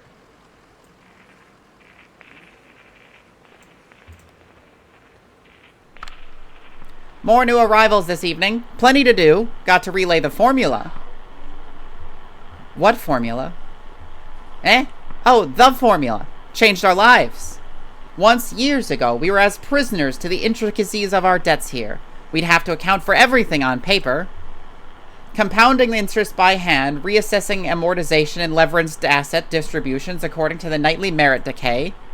Then she stepped out of the dark caves to show us the light of the formula. Oh, this was Weaver. She had a brilliant grasp of mathematics and a saint-like way of speaking right through the numbers. Now we just plug our daily numbers into the formula and run it all through the adding machine. We occasionally suffer some surplus drift, but she instructed us on the necessary adjustments. It was devastating to see our revered mathematician go, but she was needed elsewhere. Her legacy abides. What job are they working? I don't know that it's been settled just yet. You see, sometimes we take on newcomers already in debt to the distillery. One of the foremen will find something for them to do, chip away at their sum until it's all settled. That's what I'm doing here, chipping away. That's what we're all doing. So this is the distillery?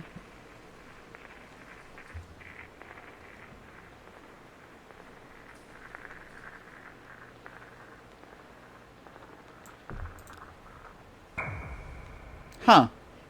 It just wobbles him for a little bit. Here's the fleet. Haha. Oh, we just use these to get around internally. How big is this place? Elias comes sulking sadly, kicked out of my mom's room. Oh my god, such cruelty. Oh, it's grown a great deal over the years. Incredible to think, really.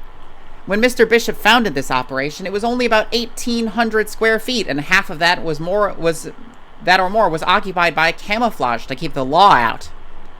Hiding out in the back of an old church, purifying spirits by handmade fire. A kettle and a dream. So, the trucks are just an east a ways in shipping. You can become acquainted with the dispatcher there. Give me a tap on the shoulder if you see something that catches your eye. Always happy to show off the facilities. Sublime machinery. Okay.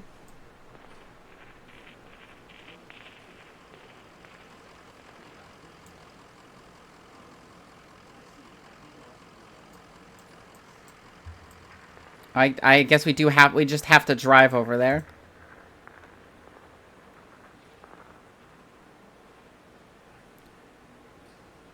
Fuck post-apocalyptic cops? That's what I'm saying. This isn't even post-apocalyptic. This is just, like, weird.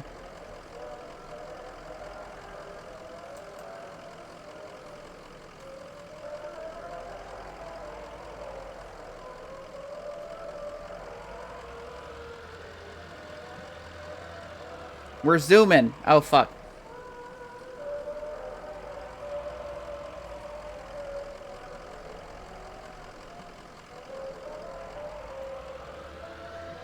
I love that the skeleton, it's like, it's a stick shift, too. Distillation. Okay, that makes sense. I assume this is where we get out. Fucking hits the skeleton with my car. Heh. Aging? Those are coffins.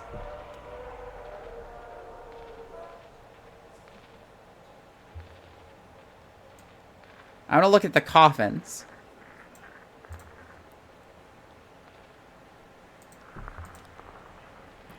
So I guess these are like before and after? I wonder what they keep the old casks around for. They smell nice for a little while, but it's pretty overpowering. No way around that smell. No way they can clean them after the aging process, I mean. It's a one-way street.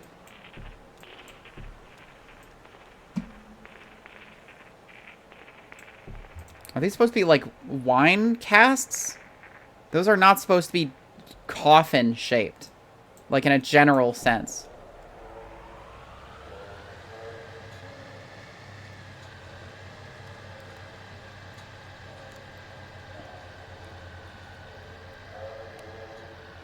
Oh, this is where they're fucking,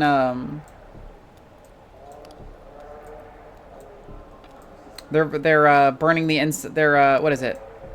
I can't remember what it's called, but it's a process to make it so so a cask is properly sealed against water damage. You burn the inside of it. Yummy, yummy corpse wine. That's a lot of casks to look at. Here's the charring yard. Vents pretty well considering. This smell. This is why they call bourbon a comfort food. Those are empty, right? What? Oh, of course. We don't really exhume them anymore. We tapped that source years ago. So they used to grab actual in-use fucking casks to age the bourbon in.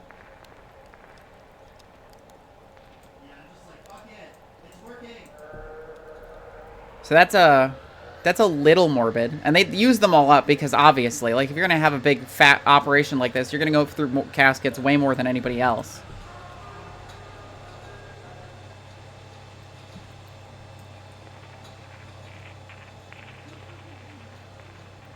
Mr.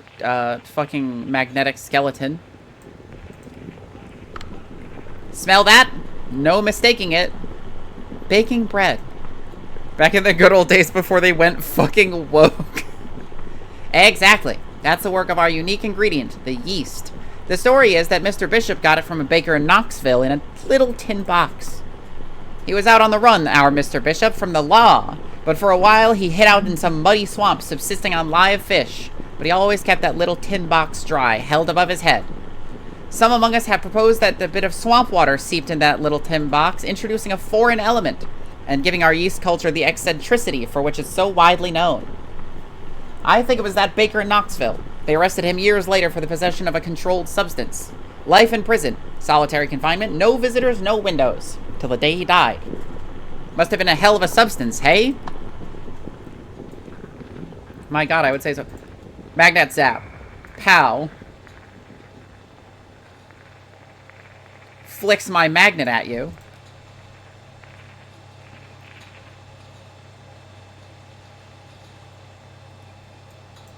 Swamp corpse bourbon. You better fucking believe it. Oh, can we not drive through here? Ah, damn it.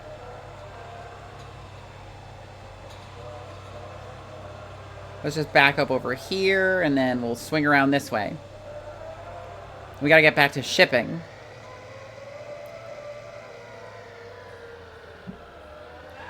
We're fucking cruising.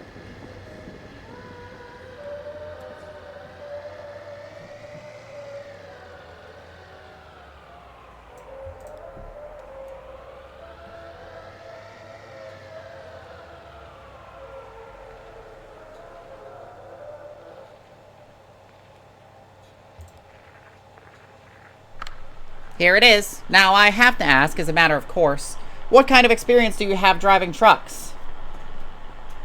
I drove deliveries for an antique shop up until this last run.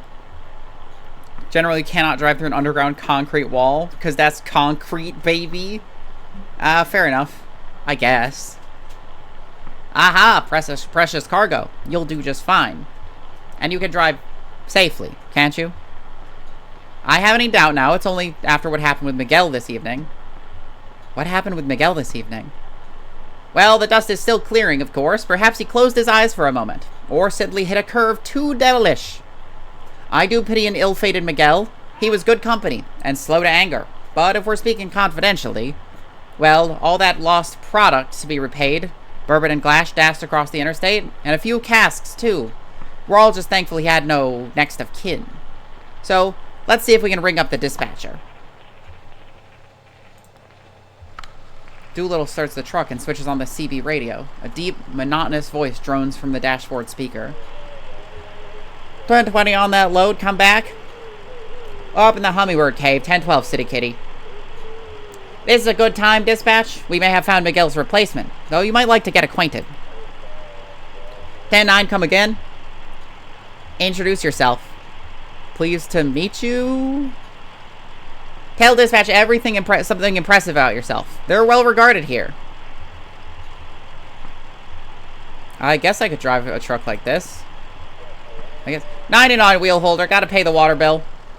Ah, so I'm certain they'll call back before long. Let's take a look around the truck, eh? Headlights, I guess? I didn't know you were in this game. City kitty? I'm not really a city kitty. So far, I've been a suburbs kitty. Headlights worked fine. See? That's important. Most of our product goes out at night. You'll never know who you'll run into in the daylight, and dusk can be treacherously misleading with all this indirect light. The magic hour, eh? Driver sleep during the day, then? Sure, those that sleep. Miguel pulled extra day shifts when he could. Sometimes he'd help me, you know. Sometimes over in bottling. He shouldn't have been out driving at dusk. Weird shadows, soft light. Dangerous. Headlights look, pretty okay. That they do. Moving on. Control the wipers with this knob here.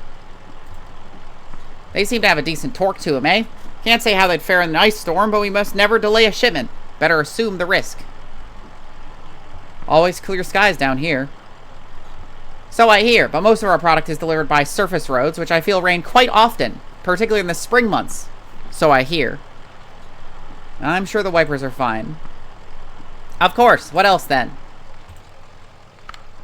Oh, sure, I know you'll want to look. Kick the tires, that's the thing we do, isn't it? Sounds like Miguel should have drank 47 energy drinks. I think that would have made him see more shadows, frankly.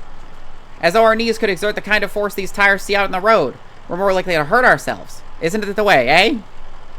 Sure, they're big machines, but they can be fragile. Absolutely. A truck deserves care and fearful respect, like a glass elephant. Miguel was a good driver, but he didn't have that quality of deference. What kind of man was Miguel? As I always say of him, he was good company.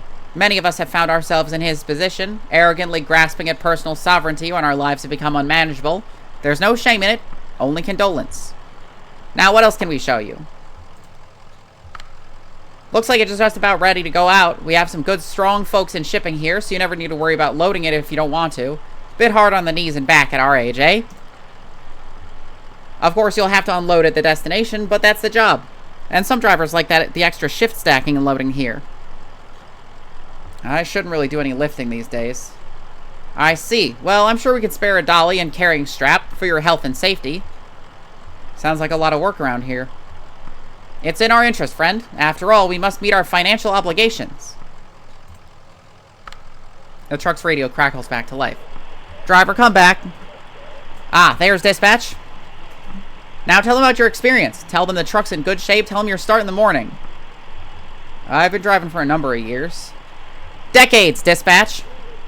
1033, dispatch. Got 2 black eyes and a flock of crocodiles. Come back. 10-4, back it down and prick your eyelids, driver. Come back, Lim. 10-4. Come back, wheel holder. 10-4. Got your ears on? Good, listen to this. So, I think that went well. Let's head back to logistics and seal the deal, eh? And I got one more thing to show you. Zap.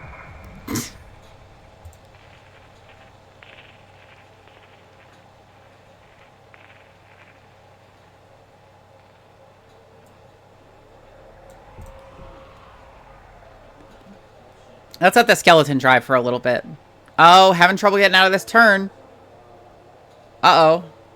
Skeleton's having a bad time right now. Even though he has, like, fucking light, like, crazy amounts of room.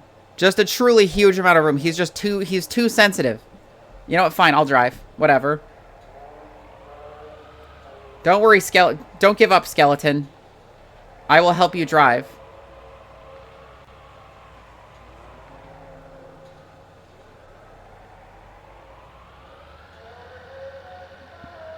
I got one more thing to show you. Pulls out my skeleton revolver and shoots some finger bones at you.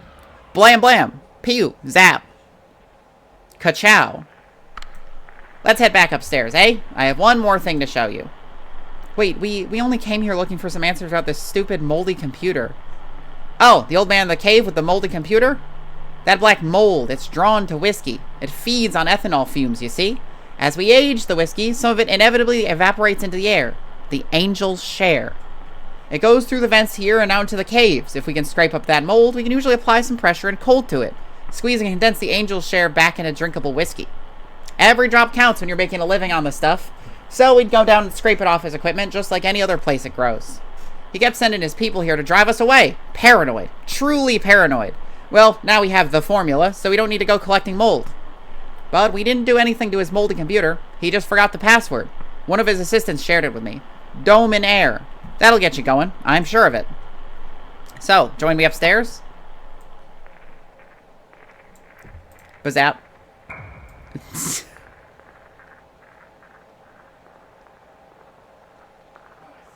I wonder what purpose that even serves. Just zapping him with magnets, like scrambling fields. If you don't mind.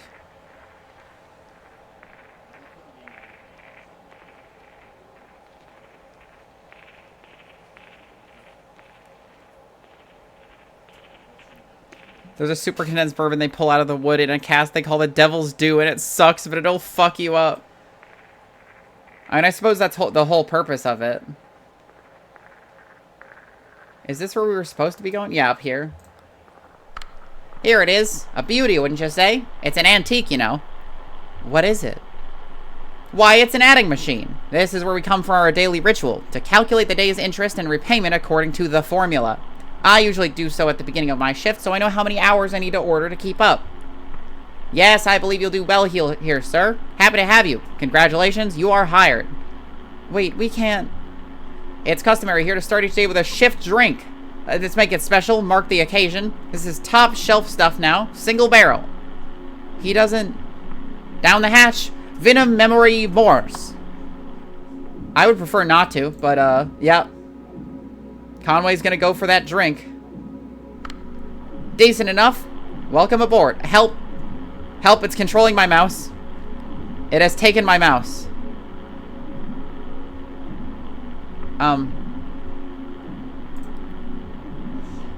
He's not working for you. We have to get back to this art. He has a delivery to make. What's this? Not working? Are you turning down this opportunity? She's right. I have to make this, I'm disappointed. And I'm afraid that leaves us with a delicate problem. As I indicated, this is top shelf stuff you're drinking now. It isn't cheap. If it's not your first shift drink, well, there's the matter of your tour just now. My time and experience are billed at quite a premium. This is not good for you, my friend. You're in quite deep by my back-envelope estimates. Well, we have that in common, I suppose. All of us. Yes, I'm afraid you'll have to work this out somehow. It's just the way of it. What's happening right now? You can start tomorrow.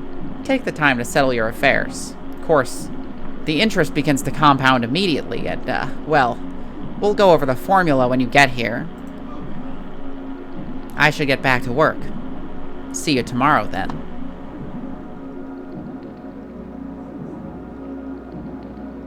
You just had to take that drink, Conway, didn't you?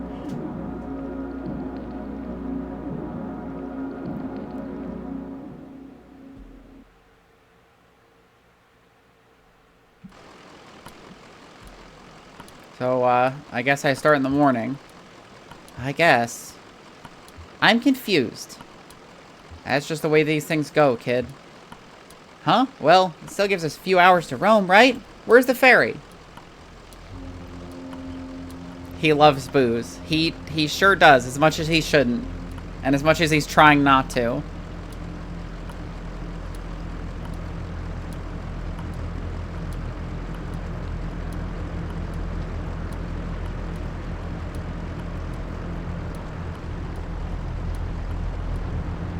But hey, that's a delivery job lined up. He's not going to get paid for it because he's just going to be working off debt for the rest of his life. Oh, hi. Oh, a mammoth. I guess that's the horn. Hello, mammoth. Hiya.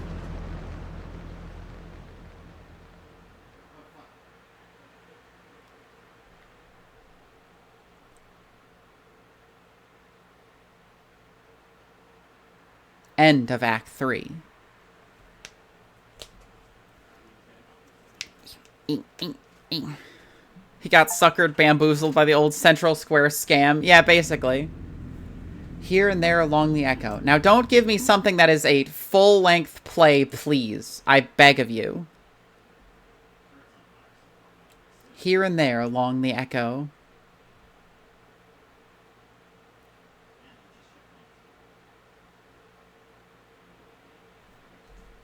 Let's see. 2. Oh, I need to take this off the line first.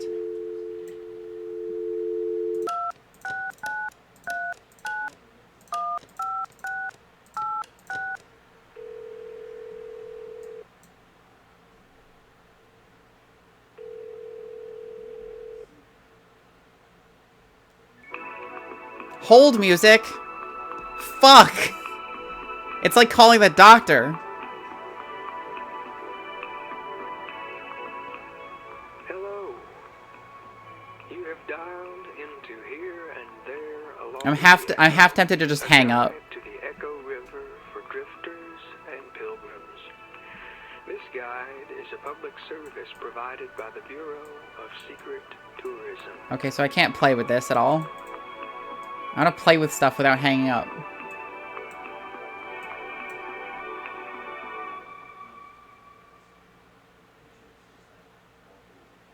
Hello? For a menu of our resources, press 1. If you have an extension to dial, press 9. For more information about our organization, press 3. If you don't remember dialing this number at all, press 5. To hear these options again, press 0. The Bureau of Secret Tourism is supported by a generous population of river creatures whom I fix up and grill as necessary. I am environmentally minded, and I believe all creatures are equally deserving of support in their transition to the next world. So I usually try to sing a little elegy, like, small water creature, crab or frog.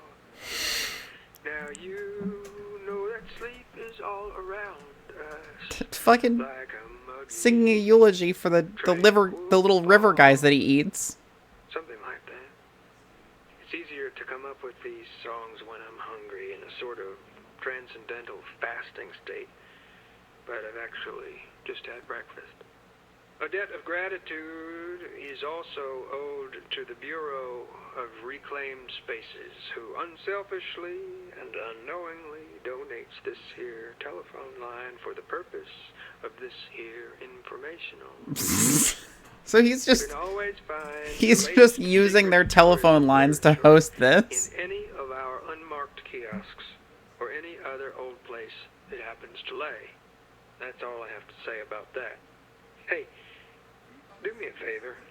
When you get a chance, call us back at extension 1928. Okay. You can press 0 now to go back to the main menu. 1908. Okay. Welcome home. For historical sites along the Echo River, press 1.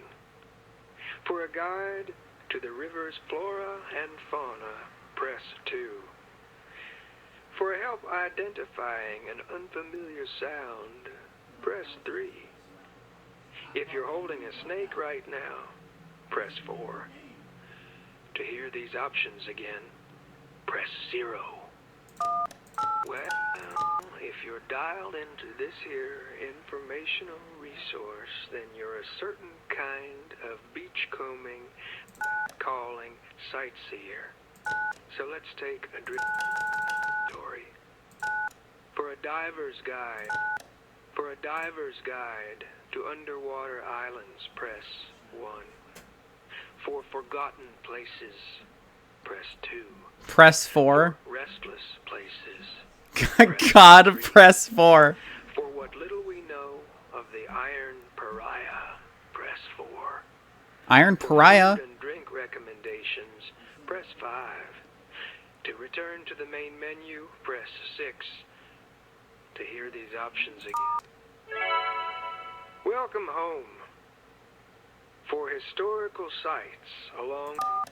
So, You're probably not in any danger, but why are you holding that snake? That's a good point. If you're involved in an exchange of some kind, press 1. If holding the snake is part of your spiritual practice, press 2. If you don't remember why you're holding the snake, press 3. To return to the main... I don't know why I'm holding this snake. Okay. What's the last thing you remember? Please describe your memory in as much detail as you are able, paying particular attention to any smells and sounds you may recall. Were you breathing through your mouth or your nose? What did the air taste like? And so on. Feel free to call again with extension 1618 and tell us the whole story. All right.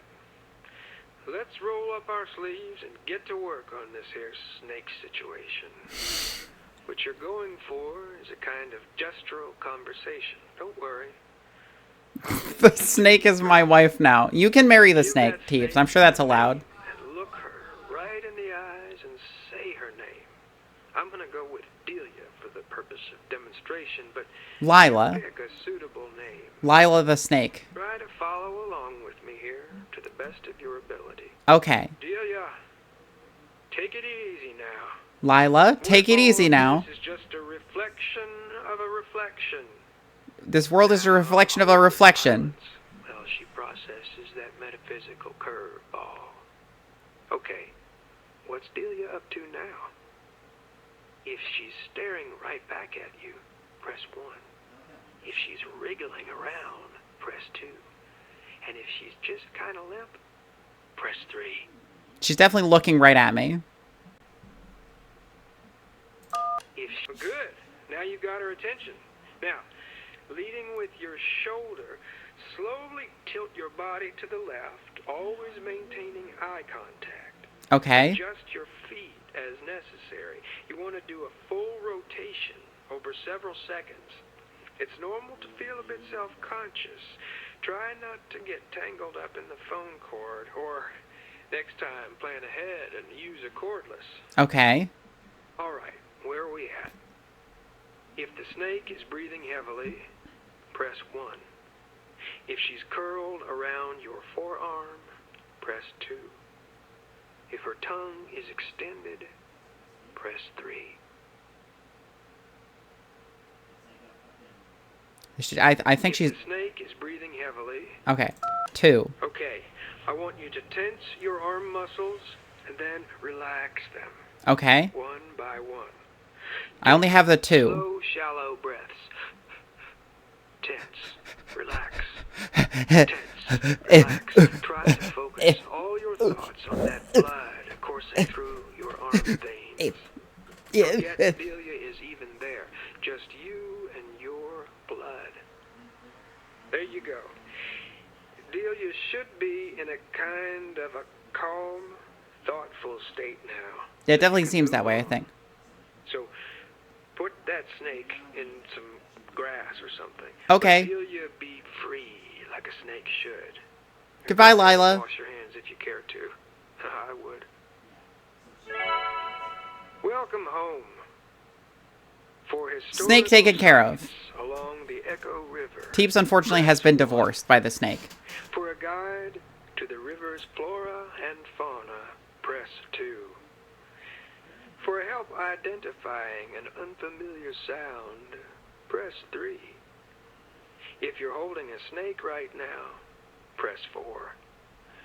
To hear these options again, press 0. Let's identify an unfamiliar sound, chat. For a catalog of subterranean birdsong, press 1. For help identifying something that's happening in the dark, press 2. If you are hearing organ music, press 3. Do you remember that extension, by the way? No, I don't. Main menu, press 5. We want to hear dark noises. Noises in the dark. Wet, rocky contours of the Echo River make for sometimes baffling reverberations that turn mundane sounds into weird, rattling symphonies. Like that. That was a door opening. You can't trick me. To pick through the clamor and recognize even something as simple as water dropping in a metal bucket, especially in the dark. Here are some examples. When you hear a sound you want to know more about, just press 1. At any time, you can press 5 to stop.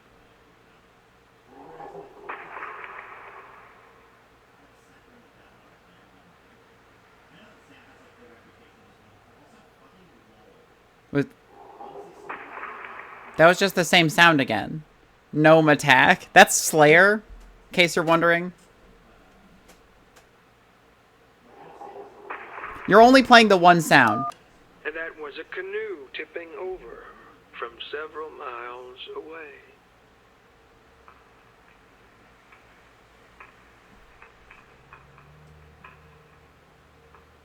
Sounds like footsteps. That was someone burning a phone book. Oh.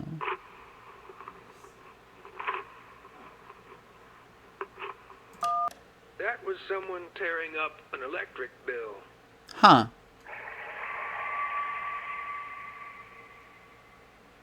Oh my god, Slayer has surrounded me. That was a phone ringing underwater. Oh, weird.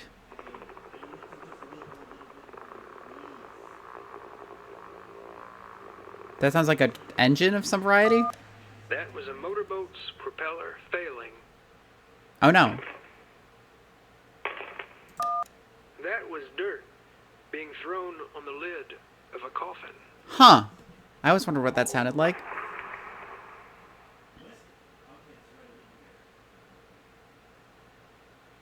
Is this the canoe again? And that was a canoe tipping over from several miles Okay, away. done. For a catalog of subterranean birdsong, press 1. For help identifying something that's happening in the dark, press 2. If you are hearing organ music, press 3. Organ music. Does it sound like this?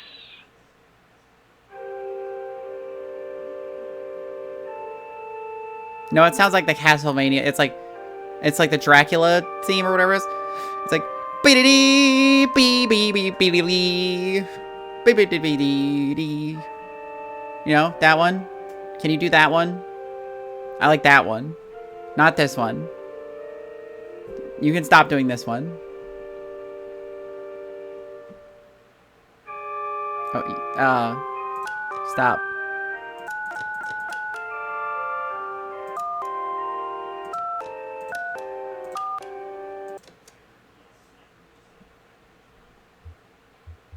Yeah, let's go. That was weird. That guy just full on, it's like, did it sound like this? And then he just started playing the organ. He didn't give me any options. Mammoth. Oh. Robot mammoth.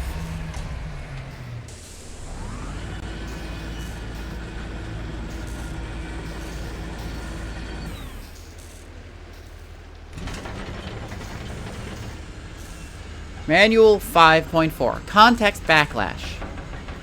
General wear on the gestural gear mounting apparatus, 5A1, may result in an undesirable play between teeth and the context and history state machine gears, causing stuttering, slippage, resetting, skipping. Oh, well, I guess it could be slippage. If left unresolved, gear slop can gradually throw limbs out of alignment, blend motions, and decontextualize gestures. Troubleshooting. Okay. 1.8. General troubleshooting. Technicians of sufficient talent and expertise may skip this section. General troubleshooting techniques include hammering with something plastic until the tone becomes apparent, chiseling out a small hole and feeling for changes in resonance, or listening until the hue clears up. Maybe I ought to read back to front. My savior, our friend here is in a bad way. Any insight? I try to stay out of high voltage clear of high voltage these days. I don't all blame you, especially down here on the water, I mean. Sure, it's dangerous, but this is where she lives. And what brings you down to the Echo tonight? I always end up here eventually. The river's like that. It always has been. We picked you up at Bureau tonight. Never seen you at the far up river before. Hope that doesn't mean you've been traveling on the Zero. The Bureau has great acoustics. You got that right. Wow, I could sit in there for hours. Just listen to my breath reverberate through that weird architecture. Still, it's always good to be back on the river. I've been traveling this river for more than half my life, more or less alone. I think I've seen it change quite a bit in all those years, but I can't say for sure. The water has a peculiar way of making a person forgetful. Some nights I remember a place, and it's full of strange new people. Some nights I meet an old friend on an unfamiliar shore. I wonder what kind of night this is. Mammoth. Act 5, scene... No, Act 4. What am I talking about? Act 4, scene 1. I promise I can read Roman numerals. The Mucky Mammoth.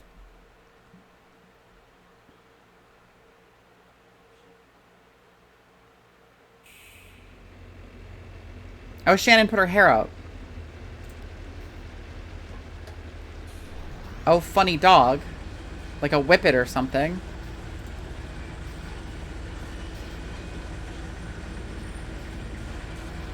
How's that cold river spray treating you? I thought I saw you squinting. It's hard water, you know. Hard in the eyes. Still irritates mine a little, and I'm piloting a tugboat through it 6 nights a week. Don't be too shy to close them in public. Your eyes, I mean. People will just assume you're thoughtful. You need tea. Let's mix up some slippery elm, instant coffee, and dried spring agaricus. Just add swamp snake, and that's a love potion. I'm teasing. Or am I? What are all those for? Eye strain, slippery elm must the taste, slippery elm mask the taste of the rest of it. Dried spring agaricus in particular has an eccentric flavor profile. It's mushroom based. I'm a big believer in fungal pharmacy. How's the water looking tonight? The Echo is dicey tonight. Bad luck for you. Expect waves and diversions. Dogwood Drive is by the Silo Mail Shop, but we may need to spend some time on the indirect route before we hit your stop, okay? And there's other business. Mail to drop off, garbage to pick up, few favors to execute. All dotted on the riverbanks from here to there. Hope you enjoy that trip on our little mammoth. Take advantage of all the amenities. Fresh air, cozy bunks, hot tea, the video room. There's some pretty interesting tapes down there, actually. Unusual, I mean. Weird. Watch out that VCR doesn't take your hand off, though. It's untrustworthy. What's wrong with the VCR? I could take a look. Oh, please do. I don't know anything about electronics. Maybe try out a few different tapes. You'll get the picture. Hey, do me a favor. Go ask Will how the repairs are going and if he needs anything. We're coming up on the next stop here. Just refueling and picking up a few things. I could grab a bolt or some wire or something. Whatever he needs. Well, eyes on the road.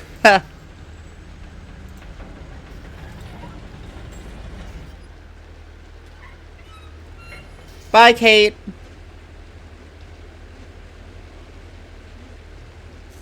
C-A-T, that is. Not C-A-I-T.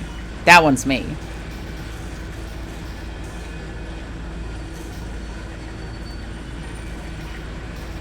Or for we on mold and whiskey fed and... Oh. Wet gears. Wet gears? Probably, who knows. First thing I tried anyway. Down here by this little blue box. Took all the gears out and tried each one by hand. Then I loaded them back in again. That took care of the grinding sound, but her trunk keeps doing that sparking, clanking, weeping thing. To be honest with you, I'm not really qualified for this work. Kate's a friend, you know how it is. Don't you? Kate was asking if you need anything when we stop. Hell, I don't know. Scratch ticket. I think she meant like parts or... Ah, I wouldn't know if I did. Huh. How do you and Kate... You and Kate know each other? So, ever walked through a rolling farmland? Just drove, I guess. Right, nobody does it unless it's their land to farm. I mean, they'll walk from barn to tractor or tractor to truck, you know. Well, I sure did. I slipped under or over fences and I walked barefoot with the seeds when they were just planted. Tilled the earth with my toes. Hey, I should tell you where I left my shoes. Did you know I'm a classically trained organist? That's true. Look at all those long fingers and pedal gripping toes. It don't matter. A minor in French literature earned me a position teaching Artau to Zola at a university. Well, some shitty governor cut state funding for our department. I was demoted to mopping floors, running wiring through walls or in dangerous places. I even operated the soundboard of the student theater. I left my shoes there at the university. It was a protest. Walk without shoes for something important or tragic. I ended up by the shore, and soon I was drifting along the Echo. It ran for a while above ground then. Doesn't anymore, but I prefer subterranean waters anyway. Kate brings me along. I record what I see and hear. I try to help with maintenance. I drop off the mail and pick up the trash. On occasion, I take the helm. Anyway, that's all I try to remember anymore. I listen to the river stories, and my own stories get fainter and fainter. Well, I'll just keep drying gears, I guess. Whoa, slow down. It's slippery up on the deck. Do you have batteries? Yeah, of course. What for? Johnny said I could use his tape recorder, but he needs a battery. Oh, fun. Well, here's 4 different kinds. Surely one of these should fit. This girl has 4 different kinds of batteries in her pockets at random. She's perfect. Thank you.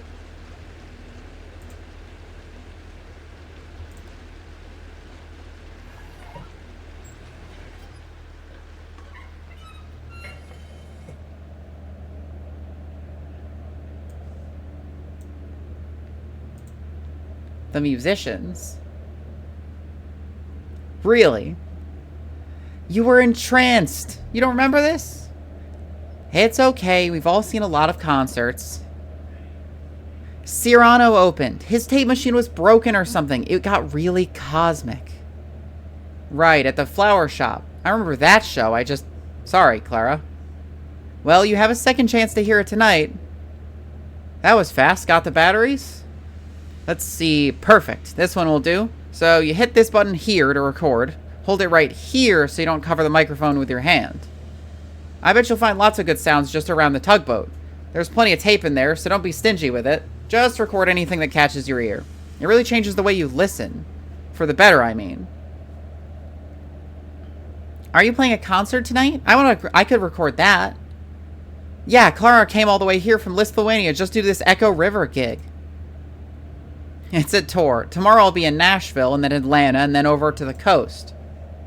Brutal. Well, we're lucky she's making a stop. Johnny and I saw her play once and I remember loving it. And Johnny was moved. Speaking of Serrano, it's his night at the rum colony. Kate said she usually stops off there. Well, that's ideal. I'm supposed to meet a lady there to look at some old engine parts about 3 hours ago. 3 hours goes fast in the rum colony, ma'am. Bet she's still there. I hope we don't stop there too long. My concert is soon. I don't want to keep them waiting. Nah, it's river time. No one expects you to be punctual. Hey, why don't you give that tape recorder a try? See if that cat over there has anything he wants to say. I often use found sounds in my music. If you find some interesting sounds tonight, you can help me out. Well, I'm definitely going to record that mammoth.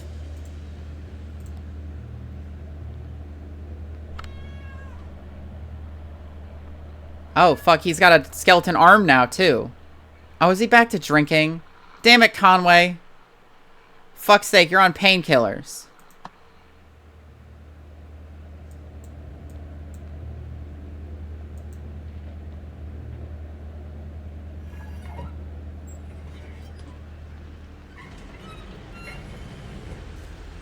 Oh, there's Blue.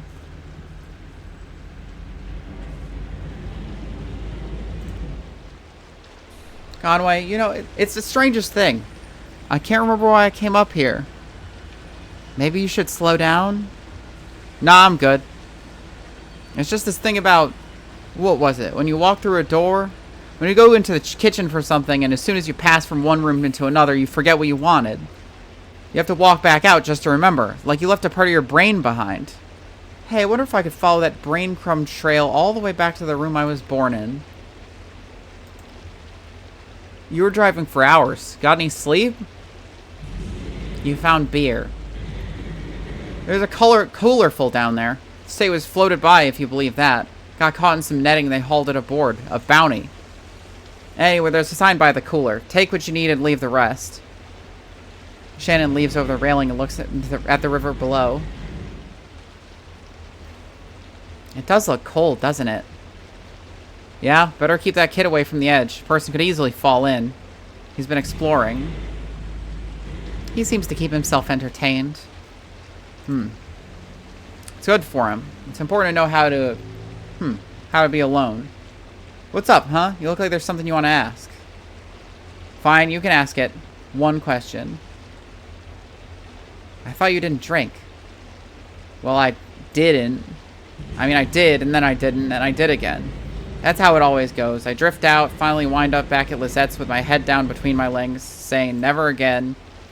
15 months this last time. I think I hung on because I knew there wouldn't for much longer be anywhere to go back to. She went to live with her sister now, and she probably won't remember me for long anyway.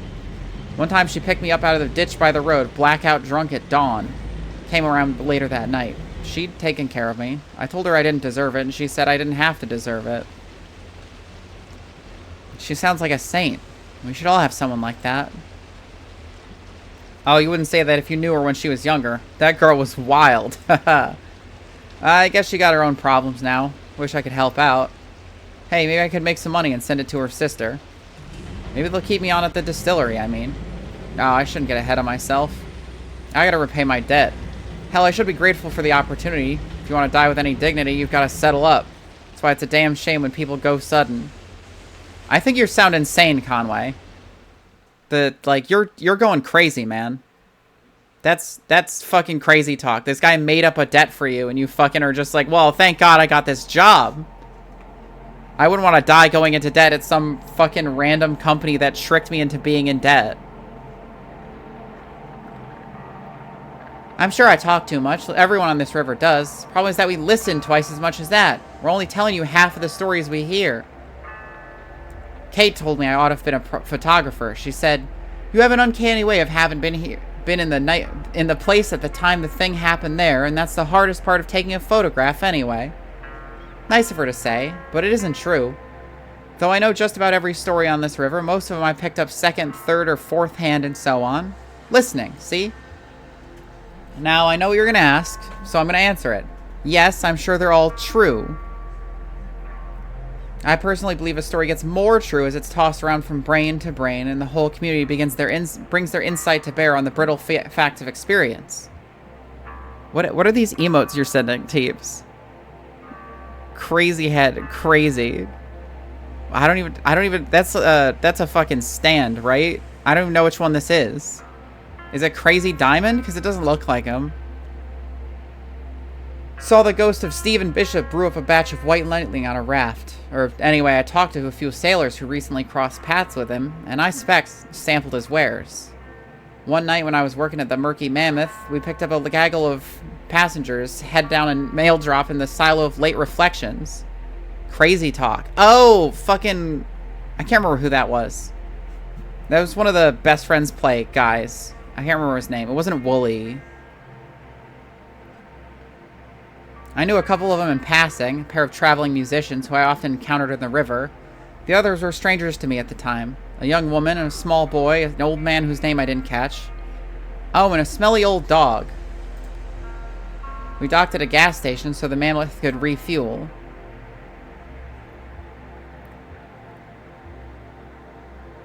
Ezra followed Junebug and Johnny into the gas station. Oh, it was Pat. Okay.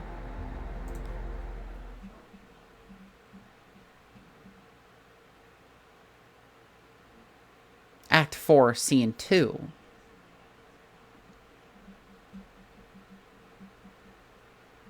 A gas station.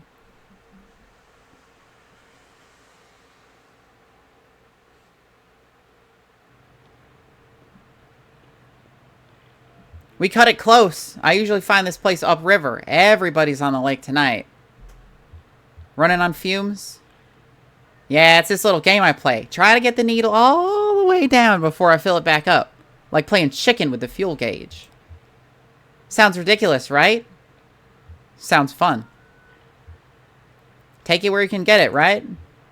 Anyway, it's nice to see you too. Most of my regular passengers must have gotten held up elsewhere in their journey tonight. It's that storm, I think. Look at him go. That kid has a lot of energy. It's got to be past his bedtime or something, right? I don't think he has a bedtime. He's a maverick. Sounds familiar. You don't have any of your own, I mean. No, guess not. Just realized you two come through here so often we chat about all kinds of stuff, but I never thought to ask about family. We're all the family we need. That's sweet. So, how about that storm upstairs? You two get caught in it? I heard it kind of roaming around, uncertain. I'm sure we'll hear all about it tomorrow. Flooding, property damage. Probably killed a few tomatoes. It's got the river churning and everyone headed to the lake there where the water's calmer. I myself don't mind navigating a choppy river, not at all. I got a good feel for it. Plus, it's better than for fungal growth. High water consumes the cave moths, and their wet wings clump together in these little balls of nutrient-dense mushroom food, jammed by a current here and there between the rocks. You have never seen a mushroom grow like on a soggy cave moth carcass. Amazing. If I could get a day off, Val and I would just be out there tomorrow all day to harvest. I mean it. They'll be ready by tomorrow. A mushroom will grow just as fast as you can pump water into it. Hey, you two headed out this way tomorrow? Maybe I could send Val ashore with you for a few hours. She's got a remarkable nose for mushrooms. You wouldn't even know what to look for. Put a bag around her neck and she'll just bring them back to you. Yeah. No room on the bike for a dog, Cricket. She could curl up in the sidecar. I'll sit on my legs. So, I should get back aboard. No rush. I just want to brew some tea before we get underway. Head into the station. Thought I'd grab some black coffee for the old man. He's looking a bit waterlogged. Sure, I don't want him falling asleep on you. Nah, he's alright. Just seems like the type who can hold his liquor. Seems like he has a little experience, I mean. Hey, while you're in there, could you remind me, the gas station attendant, this fuel is on my tab? Charge to the Mucky Mammoth. Oh, and Will wanted a scratch ticket. Thanks. I think I'll just watch the lake for a bit, ma'am. Okay, no problem.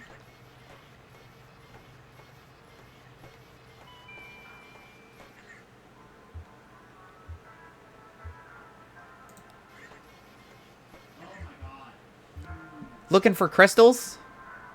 Snacks. Sure, we have snacks. We have, how about some jerky? It's homemade. Not by me. You work on the Mammoth? I can add it to your tab. Oh, you know the tugboat? The Captain Kate said I'd have to remind you. Sure, they're here every night. It's okay. I have one of those faces. Forgettable. Does it bother you? I've learned to cherish it. There's dignity in being forgotten, letting the crowd flow around you unspoiled. I used to live in the city. I mean, a real city. Cleveland, Ohio. Had some family money then. I didn't have to work. I lived in hotels. In the daylight, I walked wherever the people were. My only duty was to the crowd. I was its observer, its historian, its detective, its poet. Well, the money ran out, and I dispersed it with the rest of them. I took my duties with me here, to Lake Lethe in the Echo River. I live behind this counter, anonymous, invisible. But I live with dignity. And yourself? Sure, something like that. I like to keep moving. Yeah, that's the way to do it. Can't help it myself. I travel at the pleasure of the current. Snacks are in the back there.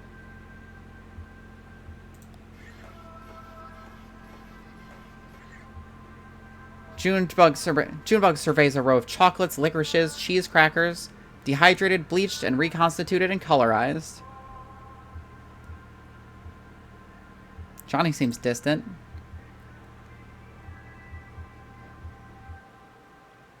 Traveling with all these people might be like sensory overload for him.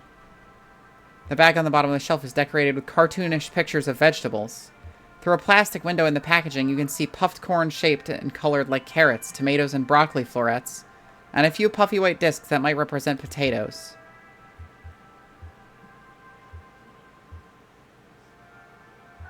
We're just along for the ride, like that attendant. Somewhere in there is surely a preservative, in case the rest of the process hadn't done enough to stop the flow of time. Maybe best just to ask him what's on his mind. She turns the bag over to look for ingredients, but only finds a marketing blurb. Inspired by real vegetables.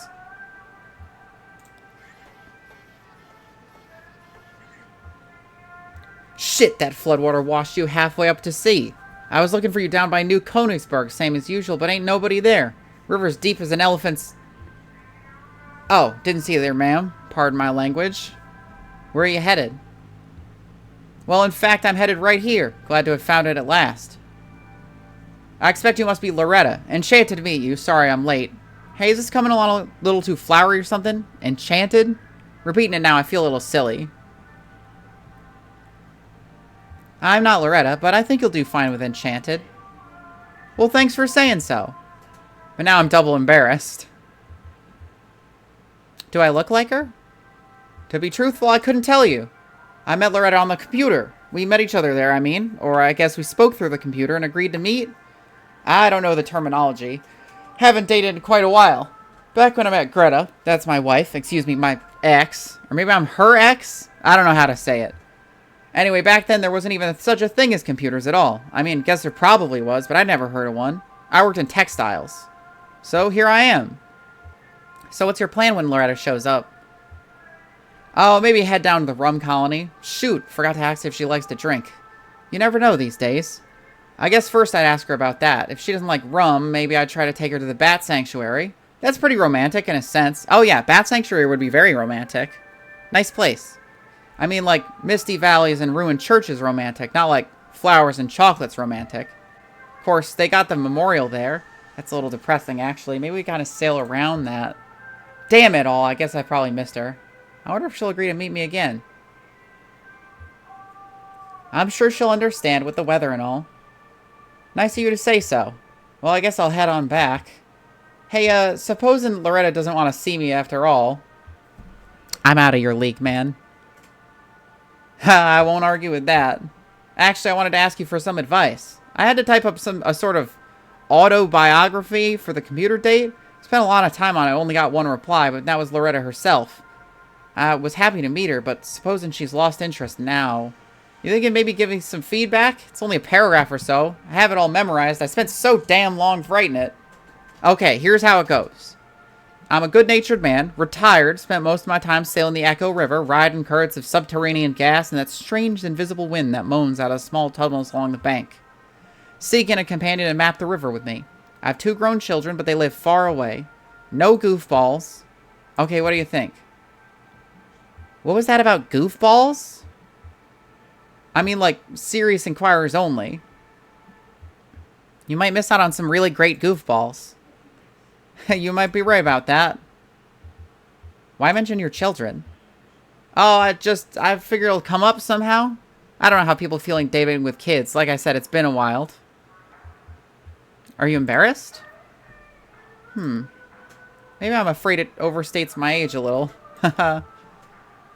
You'll be fine. Alright, thanks for your help, ma'am. Really renewed my confidence. I'm ready to get back on that computer.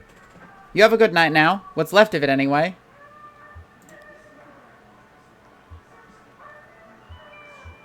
Mushroom hunting, huh?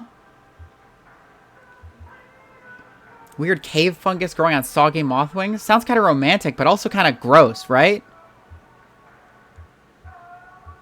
So, would you like to ride with us for a day? I bet you would. We're good company. We can still talk to her. Maybe we can still talk her into it.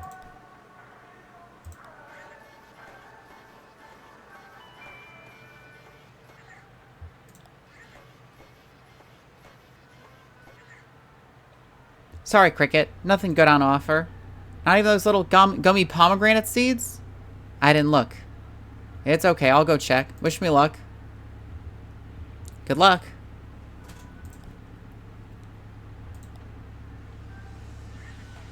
I was gonna say, Johnny walks slow as hell.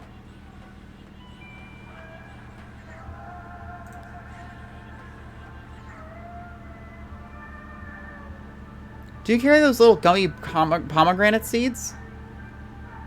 I had 3 boxes at the beginning of this week, and they're all gone. Can't keep them on the shelves. To be honest, our whole inventory is pretty low right now. There's a delivery boat that usually swings by earlier in the night, but I guess something came up. Where are you headed? Helping some friends make a delivery. Or along for the ride, anyway. Well, even if you're not doing a heavy lifting or navigating or whatever, a passenger contributes to a journey, too. I never travel, but I do love travelers. That's what I like about this job. Travelers come to me. Meet some interesting people? I wouldn't say I met them, but they do. I meet them, but they do sell them gas. Well, let me know if I can help you find anything. Glory, it is good to be among friends. Suit yourself. Wow, I should take a page out of your book, man. I'd give you any advice I could, little guy, but I think the most important thing I can say is, Glory, it is good to be among friends. Helps to keep things in perspective, I guess. It's a ritual of remembrance for me. Tonight, particularly so. It's my birthday. I am 5 years old. Do you know why I say that? Well, I'm gonna tell you. 5 years and some days ago, I set out on the Echo River alone, or so I thought at the time. I was looking for an ice floe. They are occasionally rumored to travel our humble artery on their way from who knows where to who knows where. Who knows why? It's a mystery. An hour into the journey, my lantern gave out. Now, I always carry 3 or 4 spares. You'll never catch me in the dark again. Lesson learned, buddy. Why are you calling me stinky? Is this not a good stream for you? Am I too stinky to stream? Is my stink overpowering you? Because I don't have stink, and if it's overpowering you, you should see a doctor. But that night, when that lantern went out, I was stuck in the dark. I kept my arm extended, running my fingers along the cave wall, trying to keep my bearing as best I could, and at least to make sure I wasn't going in circles. I just prayed I'd find another traveler who knew his way back to the lake or above ground, and even just a crack in the rock to get a glimpse of moonlight. I can hydrate. Actually, give me a sec. I'll grab something to drink. Yup. Shit. Yup. Beep, beep, beep, beep, beep, beep, beep, beep. There it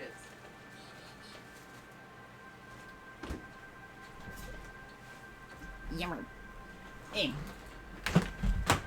Fuck! My controller fell off the desk. It's always doing shit like that.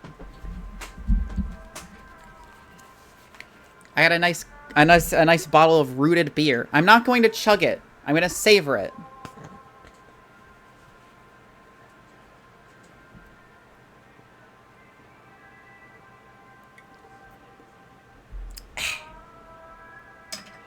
Root beer's a little. This root beer is a little too savory, but a little too syrupy. I mean, but it's a good root beer.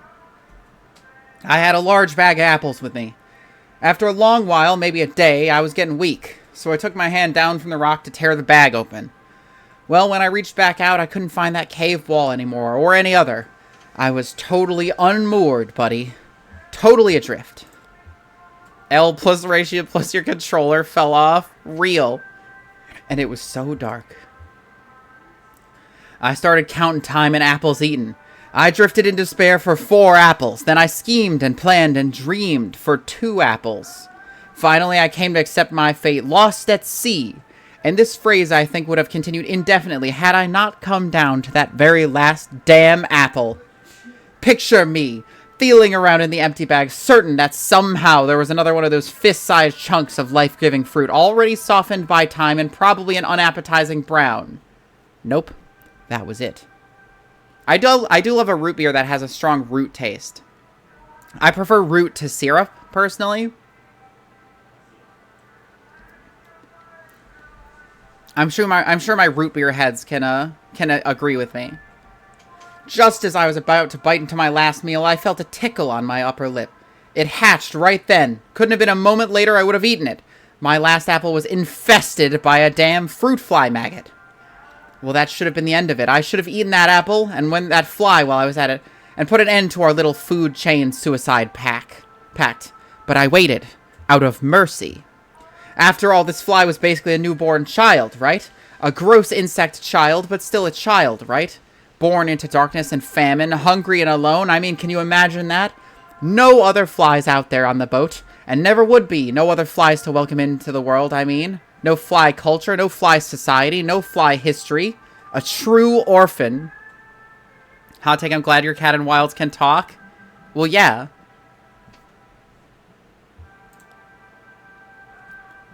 I started to get depressed just thinking about it all. Worked out a thick tear, I'm not ashamed to say.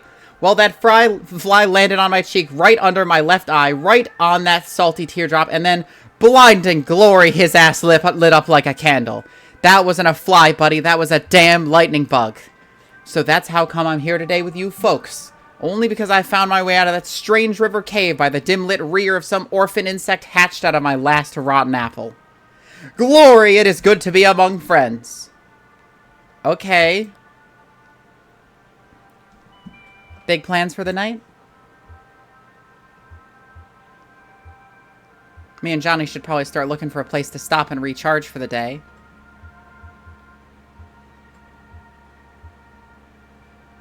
Maybe we'll just follow you and Kate and the mammoth for a while.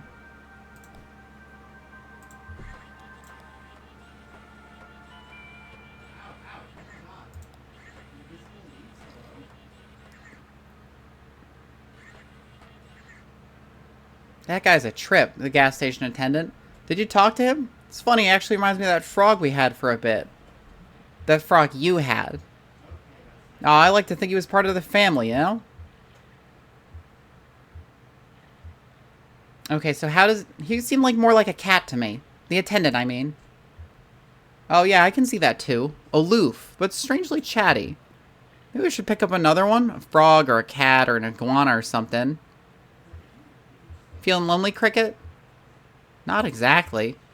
Not like the guy at the gas station. That guy lets the world wash over him, static like a rock. But you, and me both, together. I mean, we're always moving, always changing. I think it's because we feel safe with each other, you know? Free. We can just try stuff out. Change our clothes, swap parts around, just play. I'm not lonely, just curious. With another person to play with, what else could we be? You may be right, Cricket. You really think so? Wow, I thought I'd have to wear you down a little like I did with the gerbils. Oh, that's Kate. Time to hit the road. River, I mean.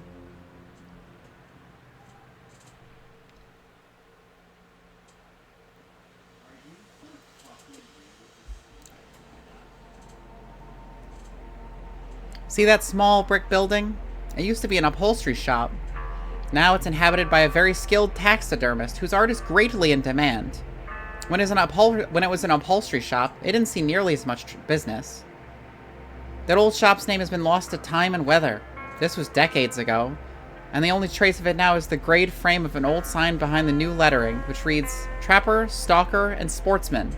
And then below, smaller, no specimen is too exotic, no arrangement too fanciful. Some of the upholstery equipment is still there too, still sees active use. Elise is the resident artist, though she's not the owner of this shop. It's owned by her aunt, Ida.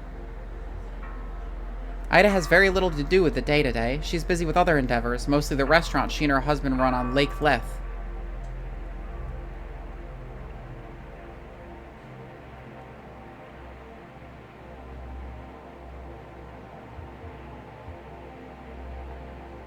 Shannon retreated to the TV room to browse the mammoth's video collection.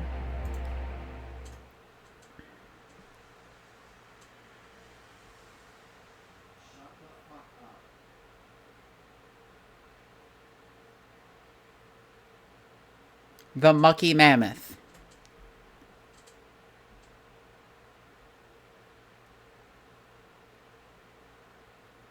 It's dark as fuck down here. Okay, there we go.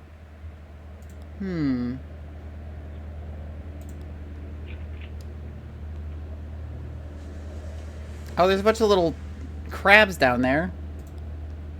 A bunch of little craps wandering around. The shelves are full of dusty tapes. Some have been relabeled several times, and the stickers piling up thick on their spines.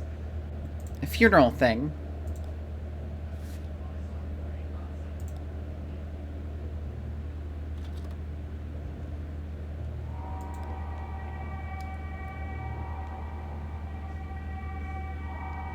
An elderly couple sit in folding chairs in the middle of a TV studio, undecorated except for a funeral lily on a thin blue vase in the table.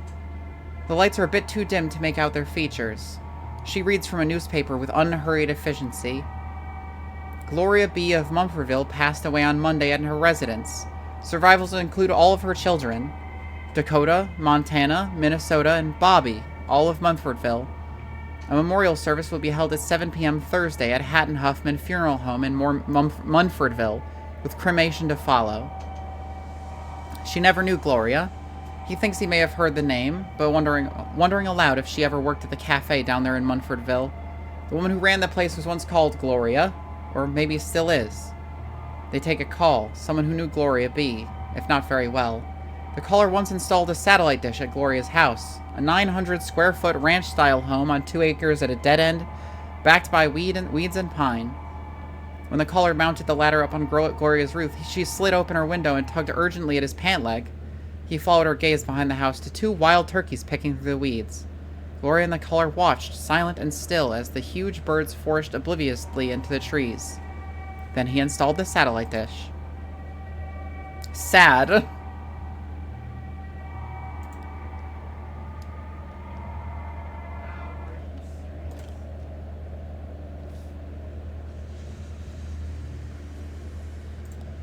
Question marks.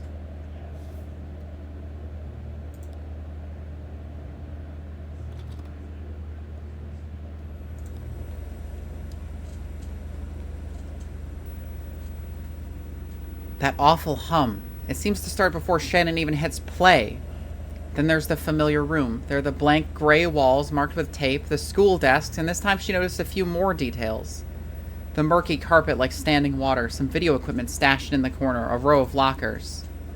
And there's Weaver, looking serenely at the camera. As before, she starts speaking, and as before, there's no sound but that hum. Shannon finds Weaver's words coming back to her as they appear in captions on the screen. Mail, school, and these magnificent, tragic horses. Go underground as deep as you can go. The air is cool and the earth is damp, and when you close your eyes, you are surrounded by the dead. Remember where that is? You'll find your way from there. I think this place is what you're looking for.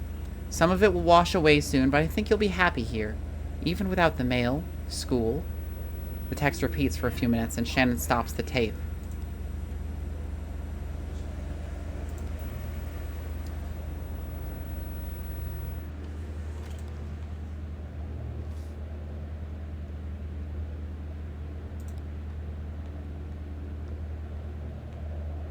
Oh, hey, Blue.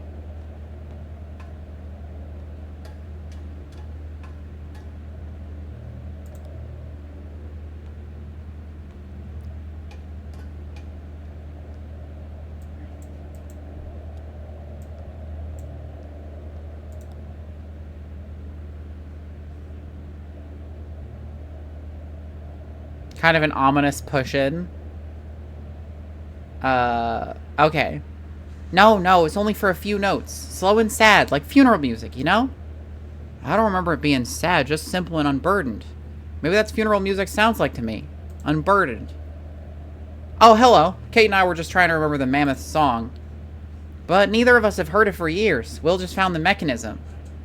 In the Mammoth's belly, hidden in gritty, matted fur. Ha! It's like a big music box, a slow spinning cylinder covered in metal pins that pluck her dulcet guts and pump the bellows in her bowels. But some of the pins are rusted and worn away. Easy to replace if we can ever remember what the notes were. Did I hear you browsing the archive next door? Find anything good? Where did all those videos come from? People just left them on board. Passengers, I mean. They used to all be movies and that kind of stuff. I like nature documentaries especially. Some people left home movies or little art videos they'd made. But that damn VCR devours anything you leave in it. It just switches it into record mode at random, I think, and picks up whatever's coming in over the antenna. Of course, the only station we get down here is that WEVP, community television, you know. They got that show with the gentleman playing banjo in his birthday suit. I'm sure you've seen it. Oh, yes. And if there's no tape in the machine when it tries to start recording, it makes this awful sound, like putting a squeaky toy in a food processor. I can hear it above deck. Awful. That's why I put the sign up. Please do not rewind after watching. At least that way nothing gets taped over anymore. Where is this station? WVP? I don't know. Will? I don't know. I guess I never thought of it. It must be nearby, right? It's community television. Darshell would know. Yes. You should meet Darshell. He did a lot of volunteer work for WEVP in the early days. Wiring up antennas and relays, stuff like that. I think you two would have a lot to talk about. He works at the telephone exchange. No, I'm afraid he's been let go. Oh, yeah? That's odd. He still takes a ferry to work every day. I'm sure he's at the telephone exchange right now, in fact. I dropped him there a few hours ago. We're stopping at the telephone exchange again shortly to deliver their mail and pick up their trash. You should go ashore when we do. Ask for Dashiell. I guess it's Dashiell. It's not Daishell.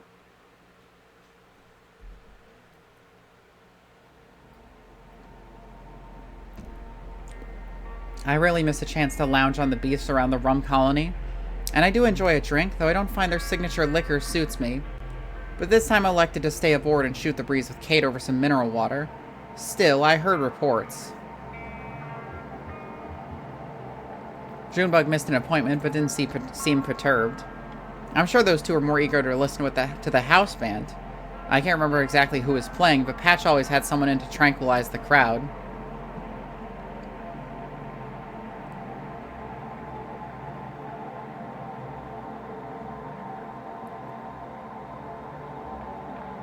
Oh, and if we're talking about the rum colony, I should tell you about Patch.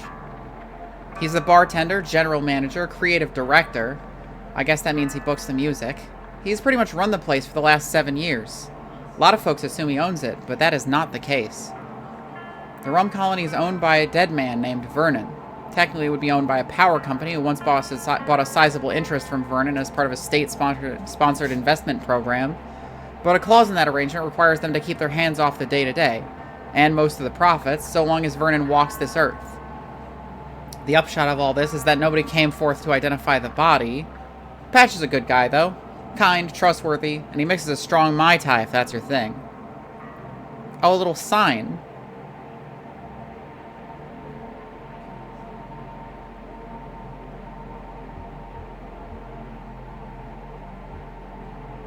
Valkyrie and Blue lounge below deck. The two full-on doggy chapter? Zentucky Zoot Zero. Teeps is itching for more Zzzz gameplay. The dose on every Sunday isn't high enough. Oh my god. The Mucky Mammoth.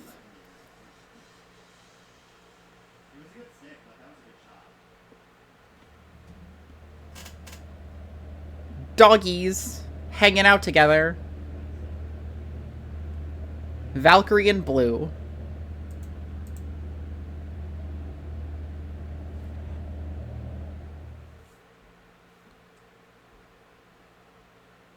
I want Phoenix fuck Friday more than anything. Well, that'll come on Friday. Give it 2 days. While those two gentle beasts kept their things under control aboard the Mucky Mammoth, I went ashore with the rest of the crew to make use of a public telephone. I called into my answering machine, which I routinely neglect for intervals of months, to chip away at the pile. Kate checked in a client of hers. She's a birth doula, in addition to being a tugboat captain. You know that? Clara talked to her sister in Lithuania. Illness in the family, I gather.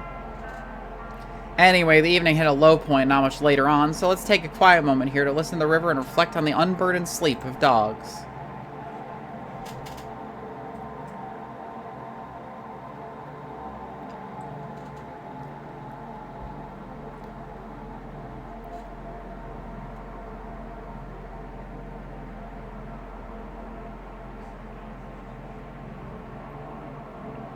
Looks like we're stopping here.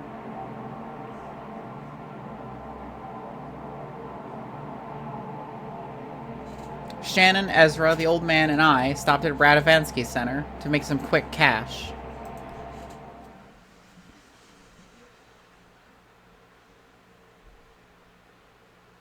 Act 4, Scene 5. Oh, Teeps is taking poison damage. That's so sad. The Radovansky Center.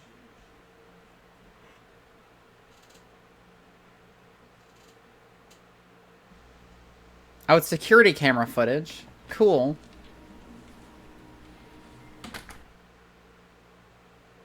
Good morning.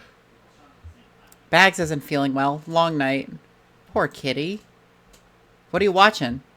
Security tapes from last night. Daryl left the lights on again. Should we slash his tires? I'll leave a stern note on his desk. Spare the rod. What are we doing today?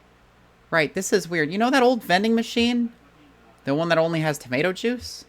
No, the old one that just stopped refilling. Remember, we rolled it out onto the dock last night and some scavenger stripped it for metal in the middle of the night?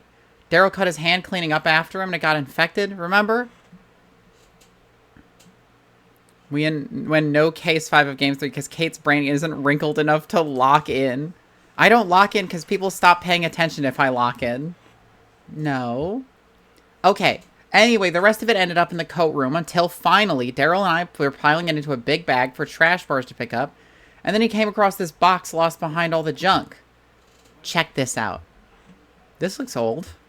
Yeah, there's a bunch of videotapes and completed questionnaires. I looked up the reference number and it's never been processed. So I guess that's what we're doing today. There's no date on it. We'll just have to make one up unless there's some footage of a calendar or something in there. Huh. I guess those are old tests before he started doing the video exit interviews. That's annoying. Yeah, let's see. How do we do this? I'll run the tape, you interpret the questionnaire, and I'll type it up. This is why your bell doesn't jingle whimsically.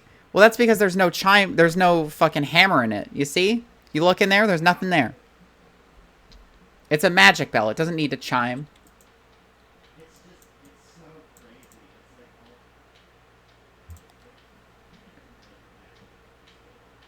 Put one in it or else. I'll think about it.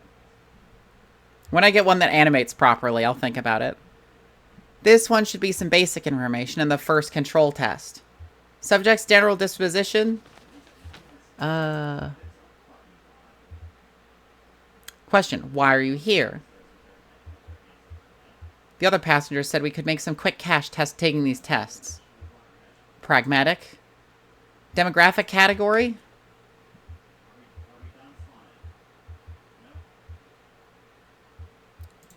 I remember a birdcage. Mid-20s. Just wear a jingle bell collar IRL. Problem solved, duh. Fair enough. Do you think we should use the old categories or new categories? Oh, right. Will the computer even still take the old ones? They're still on the menu. Okay, in that case, put in precarious. Sure. Oh, I forgot. Name? It says Marquez on the file. Whoa, Marquez? Are you sure? That's what it says. Do you know her? That can't be. No, that's not her. Did she come alone or with her group? I don't know. There's an extended monitoring tape there, too. We should check on the dock when she showed up.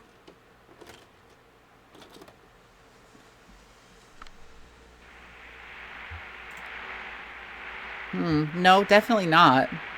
Oh, she's traveling with one of those creepy distillery guys. Him? No, he just looks like some old drifter. Maybe you're right. It's hard to tell in this light. Oh, it's... Wait, who is that? The guy in the hoodie. What? I've never seen him before. Really? He looks so damn familiar. I thought maybe he was a former intern or something. He's a little old for that, right? No, I don't recognize him. Sorry, you're all deja vu this morning. It's spooky. Sorry, just one of those days, I guess.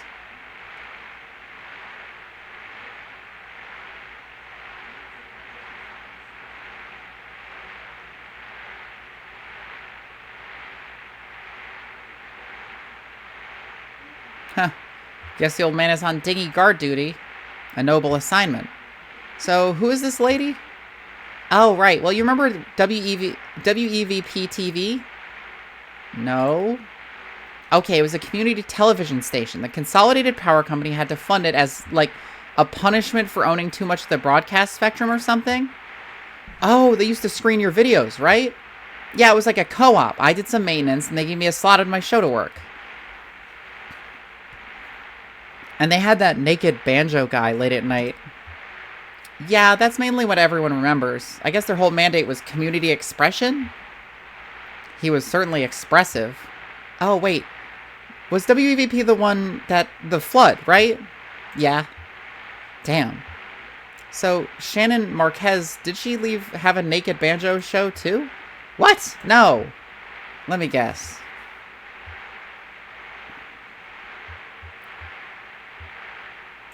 I am haunted, unable to forget. She had an exercise show?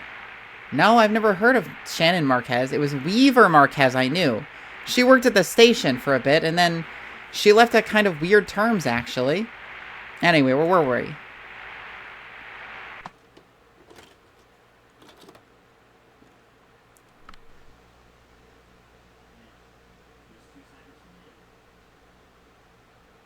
Okay, how do we rank her from the control test? Without turning around to look, please describe the following objects. bookshelf. I don't see a bookshelf. It looks like it has 2 shelves or 3 shelves. 3. I want to say 3. It has 3 shelves. It is shaped like a snake. It reminds me of a department store. Poster. I don't remember what was depicted in the poster.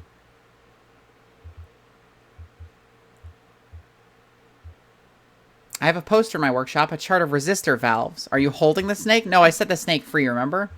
Lighting. 1 lamp. Average, I guess. Average, okay. Yeah, 1 lamp. Oh, it has 5 shelves. Damn it. Do you remember why? Yeah. Okay, so ball, apple, pear, strawberry, arch.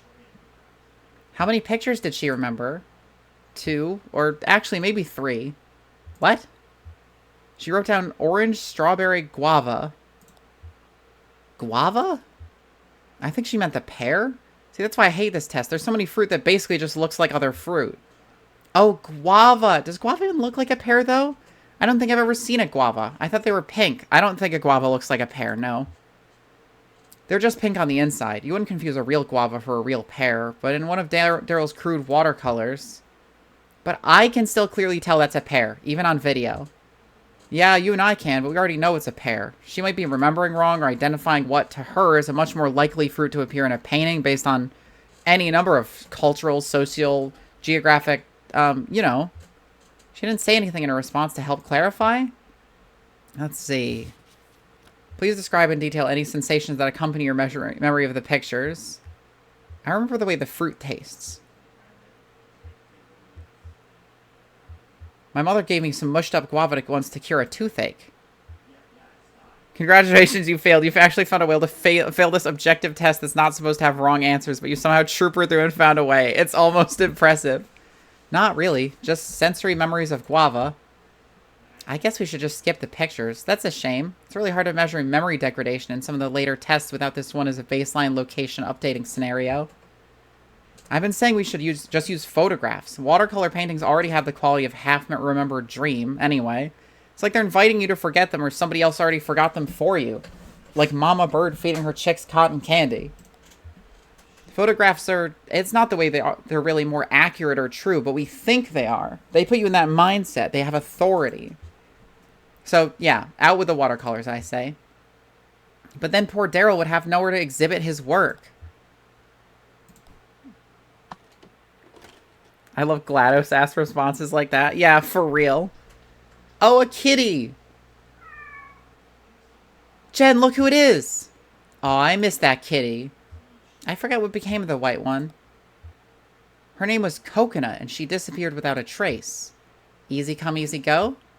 I wouldn't say easy. I had to leave food on a dock for a week before she'd come inside. She only stuck around for a month or 2. You probably saw quite a lot of her. I remember you working nights then. She was a nocturnal creature. That's right, I remember.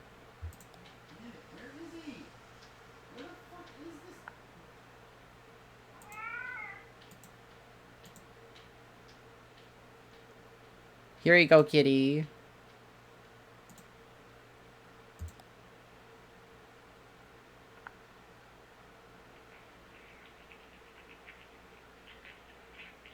Wait, I don't remember this test. Kate cameo in-game. Convincing Shannon to give me snacks. With my mournful cries. Did we cut this one? What's the questionnaire like? No, this is just... Sometimes I can't... If I can't make it in for a few days, I just might leave a note to feed the cats. For the test subjects? Wow, how do you know they'll do it? I write it on, universally letterhead. Jen, that is unethical. At least I don't use university property and research equipment to make weird video art. Well, very well then. I contradict myself. Haha. I wonder which is the nobler transgression. I'll settle that question. It's nobler to feed kitties. This is known and true. Feeding kitties is a noble profession. And I say that with zero bias.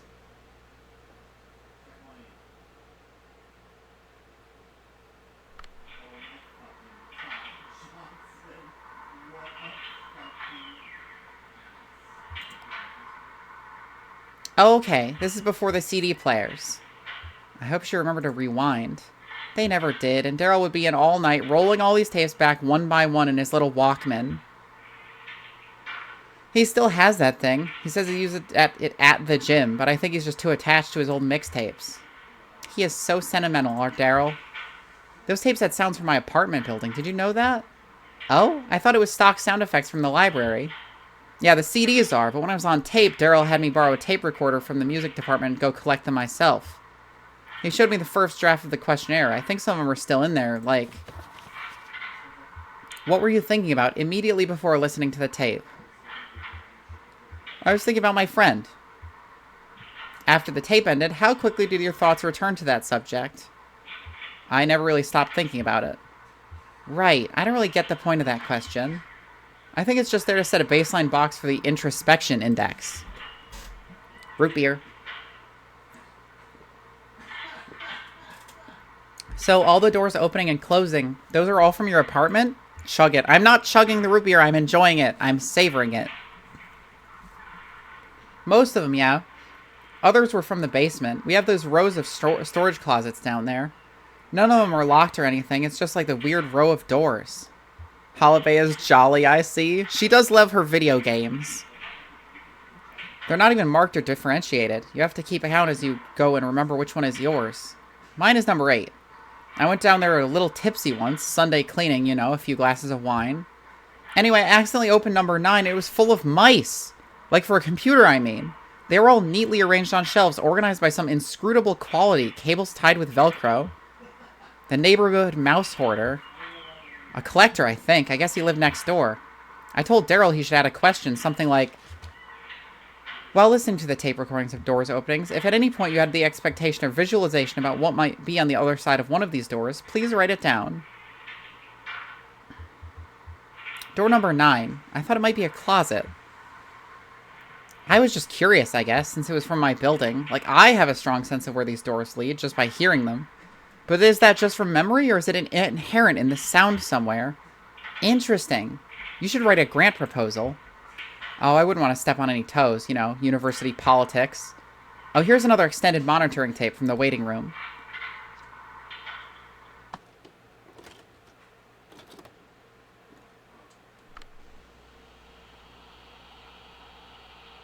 Just fully asleep.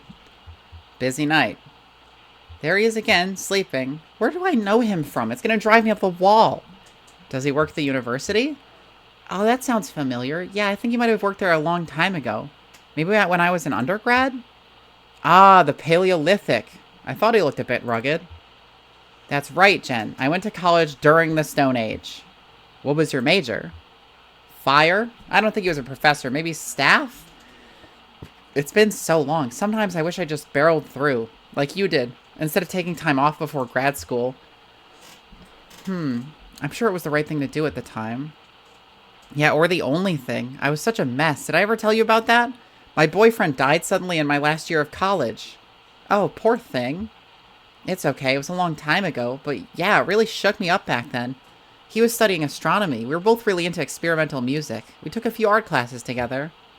That's so sad. Sorry, never mind. No, it's okay. That's the thing, actually. I mean, that's what shook me up about it. It was just this random accident that never should have happened. And so sudden you never could have seen it coming. He was back home visiting his parents and he fell off a roof.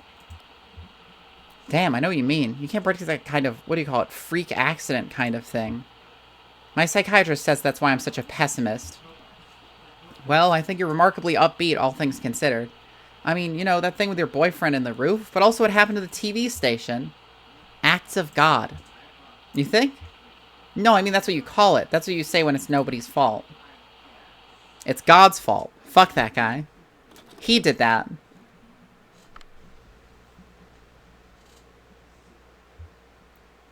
Speaking about the TV station, you were saying something earlier about that other Marquez girl? Oh, right, I was talking about Weaver. Yeah, what exactly happened with her? You said she left on weird terms? Yes, well, so she actually just stopped showing up. That was pretty normal. It was all volunteers, right? Community television? Yeah, and people didn't give much advance notice. They just got bored and drifted away. It was more like an art project than a job for most people. Weaver Marquez helped manage the archives, like filing and sorting old tapes of broadcasts. I think she was pretty smart. She probably could have been more help fixing the equipment or something, but she seemed content just to organize tapes. Nobody ever talked to her much, and so when she left, no big deal. But then a couple of months later, we started getting these bizarre interventions. Please consider whether a particular moment earlier in the day or evening. Write down where you were, what you were doing, and who else was present. I was in my shop alone. I saw a strange broadcast. My cousin was on TV. For the remainder of this test, you will refer to that moment as the episode. Someone would be doing a show in their normal time slot, and then the feed would cut. We'd still be broadcasting, but our signal was totally jammed. Oh, like interference. I mean, total blackout. Then this video would come on, clearly shot in our studio at some point. It was her, Weaver Marquez. She'd be standing in the middle of the studio, facing the camera. It's a bit fuzzy in my memory, but I do remember the sound, this awful hum. Like that was how she did it. She made a hum so sinister it drove our signal into hiding. As you read the first marked passage, an excerpt from Door Jam Design, Repair, and Cleaning by R. Gross, please take note of any details you recall from the episode and at what point in the text they are recalled to you.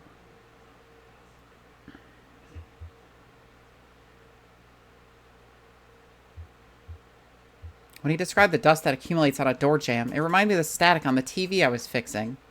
It was a strange consistency, somehow unfamiliar. Then there was these on-screen captions, exactly the same every time. I don't remember what they said, something creepy. Wow. We had a title maker at the station, but it was a different font. I guess she recorded at WEVP and then took it somewhere else to add the captions? I don't know. We all did a lot of speculating about how she made the video. Why she made the video. Yeah, why not just broadcast it normally? It was community television, right? It couldn't be any worse than the naked banjo guy. Yeah, exactly. Some people thought it was a protest or something, but I know she didn't have anything against the station. To me, it felt kind of urgent, like she would have done her broadcast through the proper channels, but something came up, a crisis or something. Ellie is making biscuits? Very important. Pursuing her career as a baker. The second marked passage is a poem by N. Shield called 3 Views Through a Door. As you read this passage, please again write down any new details you recall from the episode.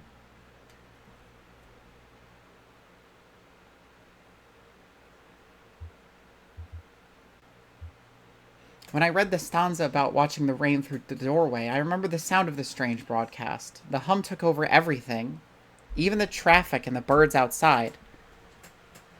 How often did it happen? A lot, dozens of times. It went on for years. We even thought about asking the police to look into it, but it's so hard to locate a pirate signal. I mean, it could come from any direction, you know? It's all just waves. Exactly.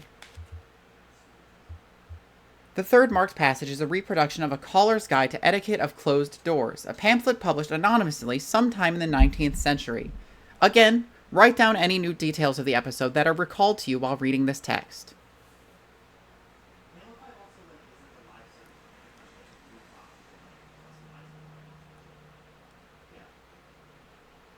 The text said something about hitting your knuckles on the right part of a door to maximize resonance throughout the house. It made me think of the weird acoustics down here. They make me feel strangely at home. Weaver's video showed up again right before the flood. Actually, I think it might have been the last thing we ever broadcast.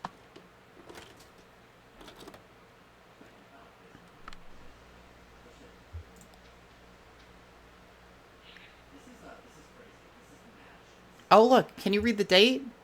Damn, I can't read it either. It may not have even been current. I remember for a while we had a calendar up that was like years behind. I think Daryl liked the pictures? What was it? Best friends. Every month there was a different pair of animals that were friends. That's adorable. I think I'm gonna be sick. You don't remember that? A weird intern brought it in from home. What was his name? Who? Oh, you remember. He was always like, I mean, we would make fun of him for... Damn, he's almost completely gone from my brain. So many interns coming and going then. I guess I didn't bother even remembering their names. I wonder who was working back when this was recorded. Is there a tape of the monitoring room? Yeah, here it is. Oh, before we check that out, did she flip the calendar forward or backward? Yeah, I have a 2019 calendar on my fridge. I never use calendars, so frankly, there's no reason for me to keep it besides the pictures. Also, hi, Emily. Forward. Oh, weird. They usually flip it backward.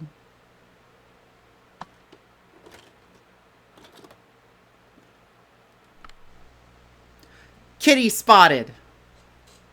There she is. Oh, fuck. Ezra's coming in. Fucking cannot. Kitty moment. That work. I was like, there's no way anyone's gonna fall for this.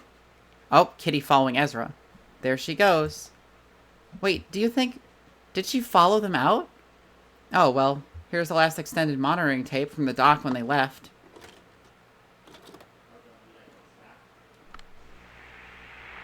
Oh, fuck. See? I told you he was one of those distillery guys. I guess you were right. The other guys came to pick him up for work, maybe? I don't like how they all hang out together. It's creepy.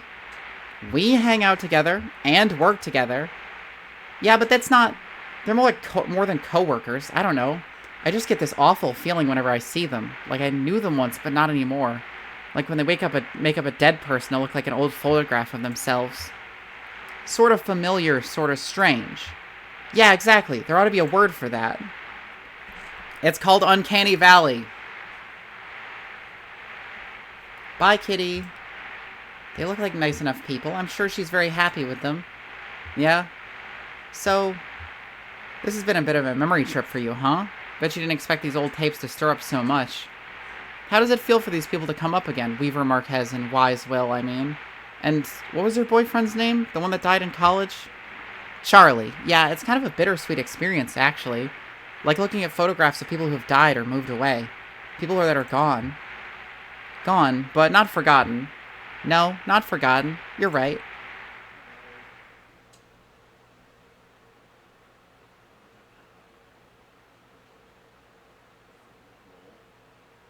I heard him do that shit too.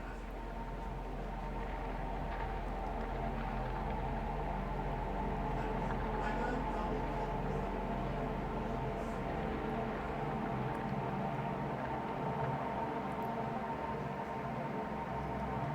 Look at those easels and tables on that beach over there.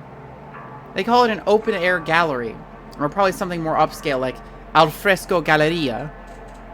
They say it's a popular design in foreign cities like Paris and New York. That may be true. The appeal is clear enough, I guess. Anyone can wander in and out. There aren't any walls or doors. There's no roof either, and just a kind of thin cloth membrane. Not quite a sheet or tarp, but more like a drape of rolled-out spiderweb. Looking like it might bunch up and dissolve if ever got rained on. No concern down here for rain. Everyone thinks they're inside just because they can't see the sky. But it's a microclimate down here, and it surely does rain. Right now, they're exhibiting some intimate photographs of small town life. There's one of a small girl playing in a puddle. She's got her back to the camera and she's fussing with something, looking at her hands. Maybe she's stuffing a message in a bottle or folding a paper boat. Reviews have been good. It's a popular show, probably because of its relevance. The town depicted in these photos was very recently flattened to make way for a big museum project. That's ironic. The irony is truly palpable.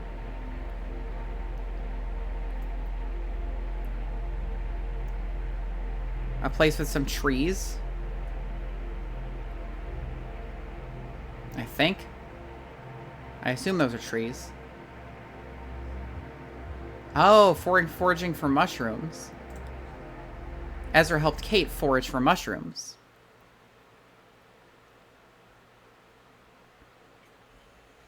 Act 4, Scene 6. Well, if we're changing scenes, I'm actually going to end this stream here. A grove. Because I know they save between scenes, and we've only got like 8 minutes left. Sorry to end it so soon after you show up, Emily, but that's usually the way things go. I'm going to find somebody to redirect you guys to, so you can continue on your night.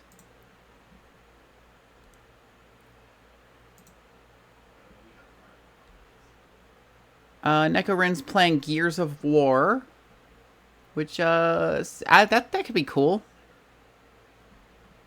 Nuh-uh. Necroran 24. On Friday, we're going to be playing more Phoenix Wright, Ace Attorney. As you are very well aware, we're on the third case of Justice for All, or fourth or fifth. I don't know. It's one of them. It's really good so far. We failed to save Maya, so that's going to be awesome to come back to. But Edgeworth is back, so that's kind of cool. Anyway, guys, I will see you then. I hope the beginning of your week has been fine, and I hope the end of your week is better. I will see you later. Have an excellent rest of your week, and make sure to take care of yourself. Bye-bye.